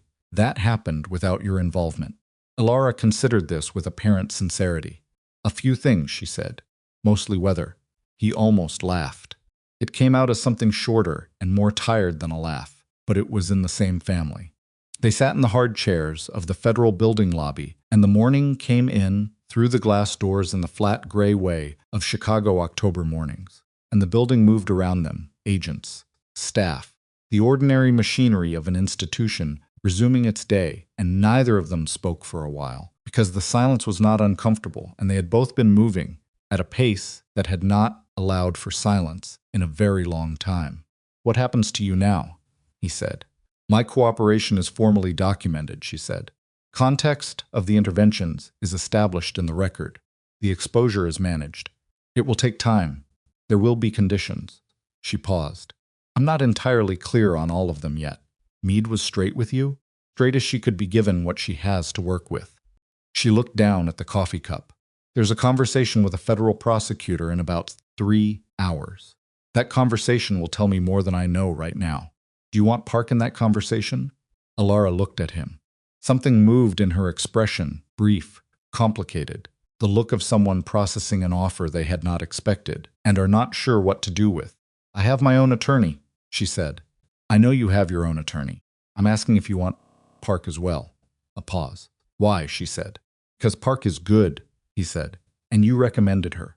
Ilara looked at him for a moment, longer than she usually let herself look at him openly, without the management that she usually applied to her own reactions. He could see the exhaustion in her face. He could see, underneath it, something that was not hope exactly, but was adjacent to it, the way a cleared sky is adjacent to light. "All right," she said. He took out the burner phone and texted Park. Park responded in 40 seconds, which was, again, either professionalism or billing rate, and he chose to assume the former. 3 weeks passed before they were both fully outside the immediate machinery of federal process. 3 weeks of attorneys and documented statements, and the slow, careful restructuring of the organization's surface. What could be legitimized was legitimized. What couldn't was dissolved. The physical infrastructure distributed, or documented, or transferred in ways that satisfied the cooperation agreement's requirements. Damien sat in a great many rooms, with people he did not particularly like, and said things he would not have said 18 months ago, and he did it with the specific discipline of a man who has decided that a version of himself he is not proud of is not worth protecting at the cost of everything else. Marcus Teal cooperated fully. His federal exposure, the situation involving his son, that Victor had engineered and used as leverage, was resolved as part of the broader case, the charges against the son reviewed and substantially reduced. Marcus came to see Damien in the 4th week, at a coffee shop in Logan Square, and sat across from him with his hands wrapped around a cup he didn't drink, and said things that cost him something to say. Damien listened to all of it. He didn't offer absolution, because absolution wasn't his to give, but he didn't close the door either. Marcus had made terrible choices, reasons that were at least comprehensible, and comprehensible was not forgivable, but it was a place to start. Victor Rain did not cooperate. Victor made his attorneys earn their fees, contested every element of the charging documents, deployed every procedural option available to him. It was going to take a long time, and it was not going to work. And Victor, who was smarter than almost anyone Damien had encountered in 30 years, knew it. But Victor Rain was not a man who went quietly. He was a man who made things cost, even at the end. Richard Voss took the cooperation deal and said very little publicly, and even less privately. He sent Damien a letter, an actual letter, handwritten, 5 sentences that arrived in the 5th week. Damien read it once. He put it in a drawer and did not read it again.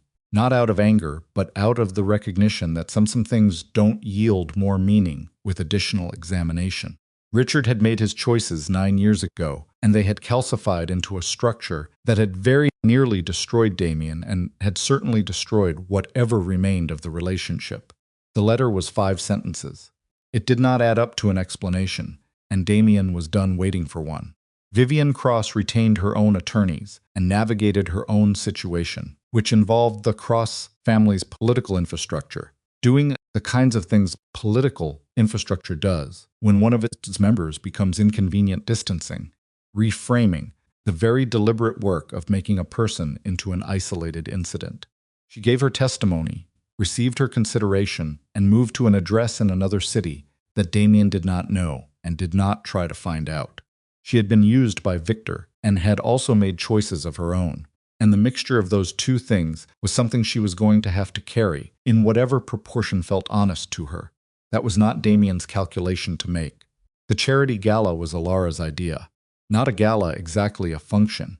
Organized under the new legitimate entity that emerged from the cooperation agreement's restructuring requirements. A public-facing organization that was real and funded, and not a shell, because Damien had agreed, explicitly and in writing, to be done with shells. It was held in a hotel ballroom on the near north side in the 7th week, and it was attended by people from 2 different worlds that did not typically occupy the same room, and the evening was in some ways uncomfortable, and in some ways exactly what it needed to be. Damien stood near the bar and watched the room. Alara arrived 20 minutes after it started, not late, strategically timed, which he recognized because he knew how she worked. She wore something dark and simple and moved through the room with the particular ease of someone who is comfortable in spaces where they are being watched, which was different from someone who needs to be watched. She stopped to speak to several people. He observed from across the room that she was better at this than he was, at the social mechanics of a function, the navigation of different registers of conversation, and that he had never once told her so. He crossed the room. She saw him coming with enough time to arrange nothing, which meant her expression when he reached her was the unmanaged version, a slight tightening, a watchfulness, the look of someone who has not yet decided what the next thing between them is going to be. "You're late," he said. "I'm precisely on time," she said. "I've been here 20 minutes. That's not my definition of late. That's your definition of early." She looked at the room. "It's a good turnout." "It's your list," he said. "Of course it's a good turnout." She almost smiled. The almost smile was new or not new. He understood, just newly visible to him, something that had always been there in the margin of her expression that he had never slowed down enough to see. He stood beside her, and they looked at the room together for a moment. "The federal prosecutor's final terms," he said. "Park told me this morning." "I know," she said. "My attorney called last night." "Conditions are manageable," she said. "Not comfortable. Manageable. You'll stay in Chicago." "I'll stay in Chicago," she confirmed. "For the immediate term, at least." He turned to look at her profile. "I want to offer you something." She kept her eyes on the room. "Damien, not what you think," he said. "Not a position inside the organization. Not a role. Not anything I could put a title on." He paused. "I want to build something new. The cooperation agreement requires a restructured surface, which means I'm building something new whether I want to or not. I want to build it the right way. With someone who understands how structures actually work, not how they appear to work, but how they function at the level no one sees." He looked at her. "I've known that person for 11 years. Alara was quiet for a long moment. "You're asking me to be your partner," she said. "I'm asking," he said carefully, "if you want to be." She turned to look at him. The room moved around them, conversation, the clink of glasses, the distant sound of someone's laughter, and in the middle of it they stood very still, looking at each other with the accumulated weight of 11 years, and a war between them and on the other side of all of that, something that had not yet been named.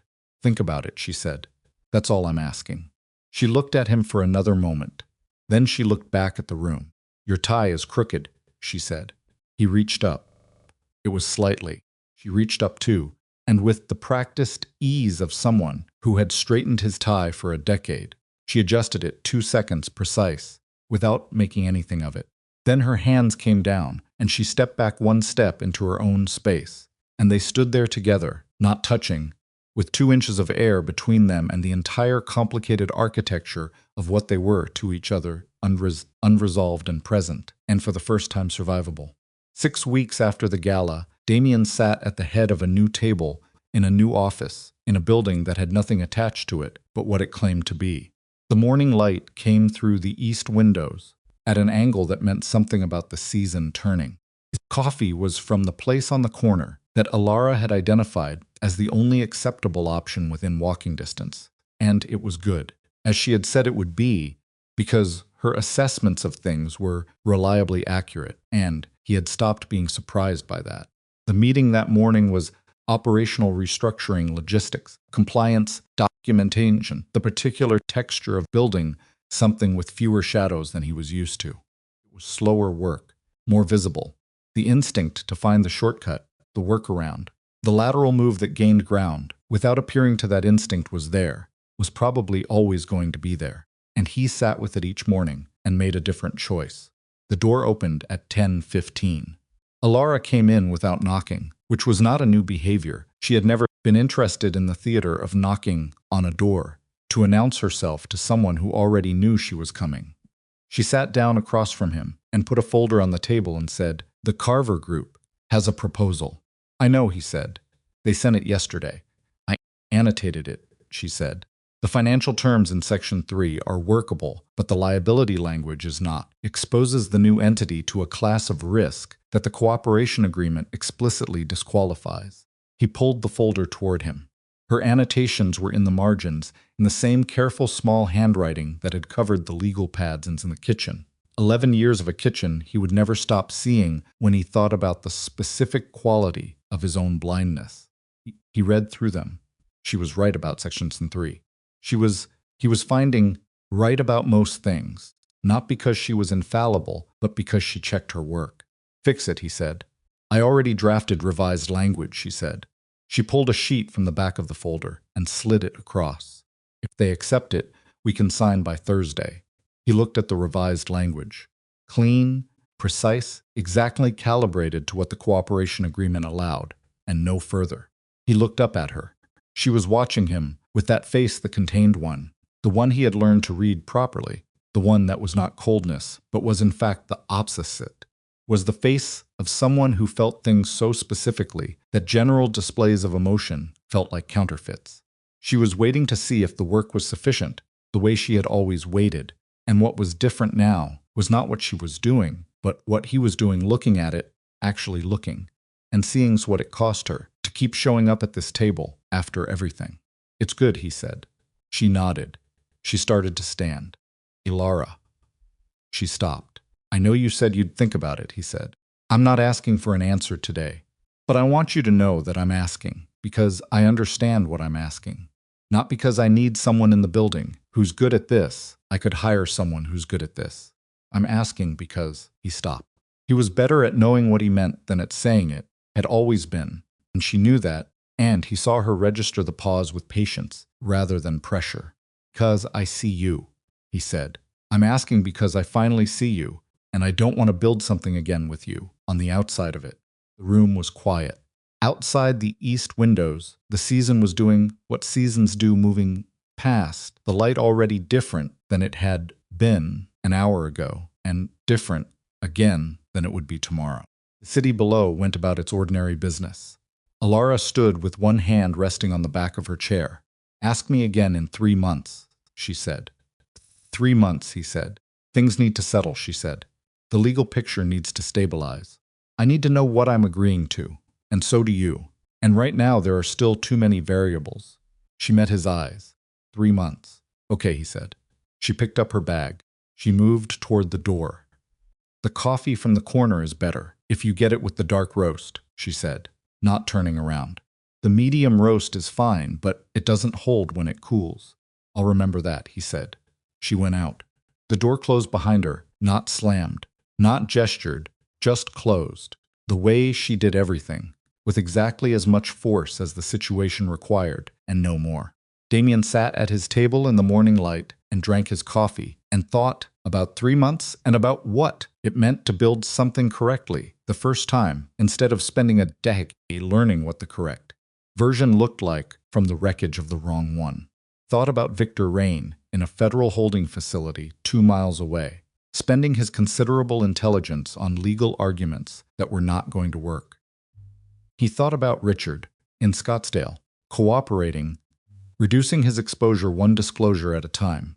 He thought about Marcus Teal, who was doing the harder work of figuring out who he was on the other side of the worst choice he'd ever made. He thought about Alara at the kitchen table 11 years ago with her legal pads and her careful handwriting and her 3 open laptops, trying to show him something he did not yet have the eyes to see. He finished the coffee. The dark roast, as she'd said, was better. Outside, the 12 black cars were not parked at the curb that had been morning where been a different one. The morning where the shape of everything changed. But the men who drove them were in their various ways realigning. Carver's network, which had followed Alara because she had earned it in the invisible work of years, was finding its way into the new architecture, carefully, legally, on terms that the cooperation agreement permitted, because Alara had built those terms too, had negotiated that portion of the agreement with the specific foresight of someone who was already thinking about what came after. 3 months.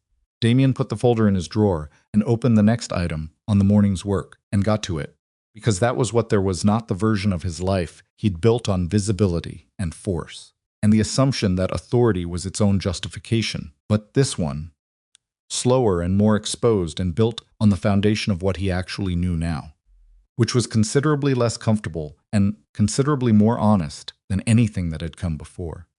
The light moved across the floor as the morning advanced. The city did what cities do. And in an office, 2 floors up in the same building, Alara Quinn opened her laptop, poured her own coffee, and began the work of building something that might, this time, last. 3 months passed the way. Difficult things pass not quickly, not slowly, but with the specific weight of time that is actually being used rather than simply endured. Federal case moved through its early procedural stages with the grinding inevitability of large legal machinery. Victor's attorneys filed motions. Meade's office responded. The documentation Alara had built proved to be exactly what she had said. It was airtight at the structural level, sourced at every node, formatted in a way that a federal prosecutor could present to a grand jury without simplifying it into something misleading. The grand jury returned indictments in the 8th week. Victor's lead attorney made a statement outside the courthouse that contained several impressive sentences and changed nothing. The secondary signatory, the federal supervisor who had been waiting for the triggering clause to activate, was quietly removed from his position in the 3rd week and charged in the 5th. He cooperated almost immediately, which surprised no one who understood that men who sell access rarely have the constitution for the alternative. Richard Voss's cooperation produced 3 additional disclosures that expanded the case, in directions Meade had not anticipated. She called Alara after the second one and said, in the measured language of a federal investigator, "Your architecture was more complete than even you knew." Alara took that as a compliment, which it was. Marcus Teal rebuilt slowly. The situation involving his son resolved in the way that Alara had worked to ensure it would not cleanly, not without consequence, but without the worst outcome. Marcus came back into the new structure in a reduced capacity, on probationary terms that Damien had set himself and that Marcus had accepted without negotiating, because Marcus understood the arithmetic of what he had done and what he owed. The new organization took shape the way honest things take shape, without the elegance of something designed to conceal itself, with the particular unglamorous friction of compliance and documentation and oversight. Damien found to his genuine surprise that he did not hate it as much as he'd expected. The work was still the work. The intelligence it required was the same intelligence. The difference was that he was no longer spending a significant portion of his energy managing the gap between what the organization appeared to be and what it actually was, and the energy recovered from that management turned out to be considerable. He was better at this than he'd expected to be. He suspected Alara had known that. He suspected she had known it before he did. because that was, at this point, a pattern he had stopped being surprised by. 3 months ended on a Tuesday. He did not mark the date. He did not prepare anything. He came in at 8:15 with coffee from the corner dark roast. As she'd said, he'd gotten every morning since, and sat at his desk and worked through the morning's items and waited, because he had learned, finally, in the long educational process of the last several months, that Alara Quinn moved on her own schedule, and that schedule was always correct even when it did not match his preference. Came in at 11:40. She sat down across from him and put no folder on the table this time. Her hands were folded in front of her, and she looked at him with that face, the direct one, the one that was not performing anything, and said nothing for a moment. He waited. Yes, she said. One word, not a question, not a condition, just yes, stated with the same clean precision she applied to everything, the same refusal to dress something up beyond what it actually was. Damien set down his coffee cup. Yes, he said. There are terms, she said. Name them. She unfolded her hands. Equal standing in every decision that affects the organization's structure or direction. Not consultation standing. My assessment carries the same weight as yours, and when we disagree, we resolve it like adults, rather than deferring to whoever has the louder history. Done, he said. I keep my own counsel separate from the organization's legal structure. My work is documented as mine, not absorbed into a corporate entity that obscures who built what. If this ends, professionally or otherwise, what I've built leaves with me. Done, he said. She looked at him. Something shifted in her expression, not surprise exactly, but a recalibration. She had expected more resistance. He saw her register his lack of it. Personal piece, she said carefully. I know, he said. That's slower, she said. I'm not going to pretend it isn't. What happened not just at the end, not just what you said in the kitchen, but the 11 years of it, the way I disappeared inside your life and told myself that was love. That takes time to unknot. She held his eyes. I'm willing to try. I am not willing to pretend we're starting from zero, because we're not. We're starting from exactly where we are, which is complicated and damaged in specific ways. And also, she stopped. Also, he said, also, the most honest thing I've had in a very long time, she said, quietly, with the particular care of someone putting something true into words for the first time, and held the pressure until the cross changed. Damien looked at her across the table, at the woman who had worked down silence while he looked the other direction, who had built the architecture of his survival in the space after he had dismissed her, who had shown up to a federal building at 4 in the morning, with a hard drive and a thermos of coffee, and the particular stubborn precision of someone who was not finished yet and was not going to be. I know what I cost you, he said. I'm not going to ask you to forget it. I'm not going to tell you I've fixed the parts of me that made it possible, because I don't know yet if I have. What I know is that I'm trying, not performing, trying, actually trying, and that I see you now, all of it, clearly, and I'm not going to stop. Quiet for a moment. I know, she said. That's why I said yes. She stood. She picked up her bag. She moved toward the door in that way. She moved with direction, without ceremony, and stopped at the threshold and turned back. The Carver group called this morning, she said. They accepted the revised Section 3 language. Thursday signing, he said. Thursday, she confirmed. She went out. The door closed. The morning light lay across the floor in the long angle of late autumn, and the city moved below the windows in its ordinary, indifferent way. And Damien Voss sat at the head of a table that was smaller than the one he used to sit at, and represented considerably less power than he had once held and felt, in the specific quiet of that room, something he had not felt in a very long time. Like himself, the actual version. The one that had been buried under 30 years of authority and performance and the exhausting work of being the largest presence in every room. He thought about what Alara had said, months ago, in the abandoned restaurant with the rain on the windows. I wanted you to see me. And what he had said in the lobby of the federal building at 4 in the morning, on a linoleum floor, I see you now. And her, I know you do. That's also a complicated part. Still complicated. It was going to stay complicated, because honest things between real people with real histories did not simplify. They deepened. And depth was not the same as difficulty, even when it felt that way. But he was done with simple. Simple had cost him everything once. He was not interested in what it might cost him a second time. Months later, after the indictments were formalized, after the cooperation agreement's compliance period entered its quieter phase, after the new structure had found its rhythm and the work had become the work, again there was a morning where Damien arrived at the office to find Alara already there, which was not unusual, and the 12 black cars parked outside, which was. Carver's people came up the elevator in their dark suits and arranged themselves in the conference room with the composed, purposeful manner of men who operated at a level where composure was professional necessity. Carver himself sat across from Alara and gave her a report that lasted 40 minutes and covered the realignment of 3 affiliated networks, 2 compliance matters, and 1 developing situation in Milwaukee that required strategic guidance. Alara listened. She asked questions that were short and accurate. She made 2 decisions and deferred 1 pending additional information. And her reasoning on each was clear enough that Carver nodded without requiring further explanation. Damien sat at the end of the table and said almost nothing, not because he had nothing to say, because watching her work was, still, after everything, something he had not yet finished being astonished by.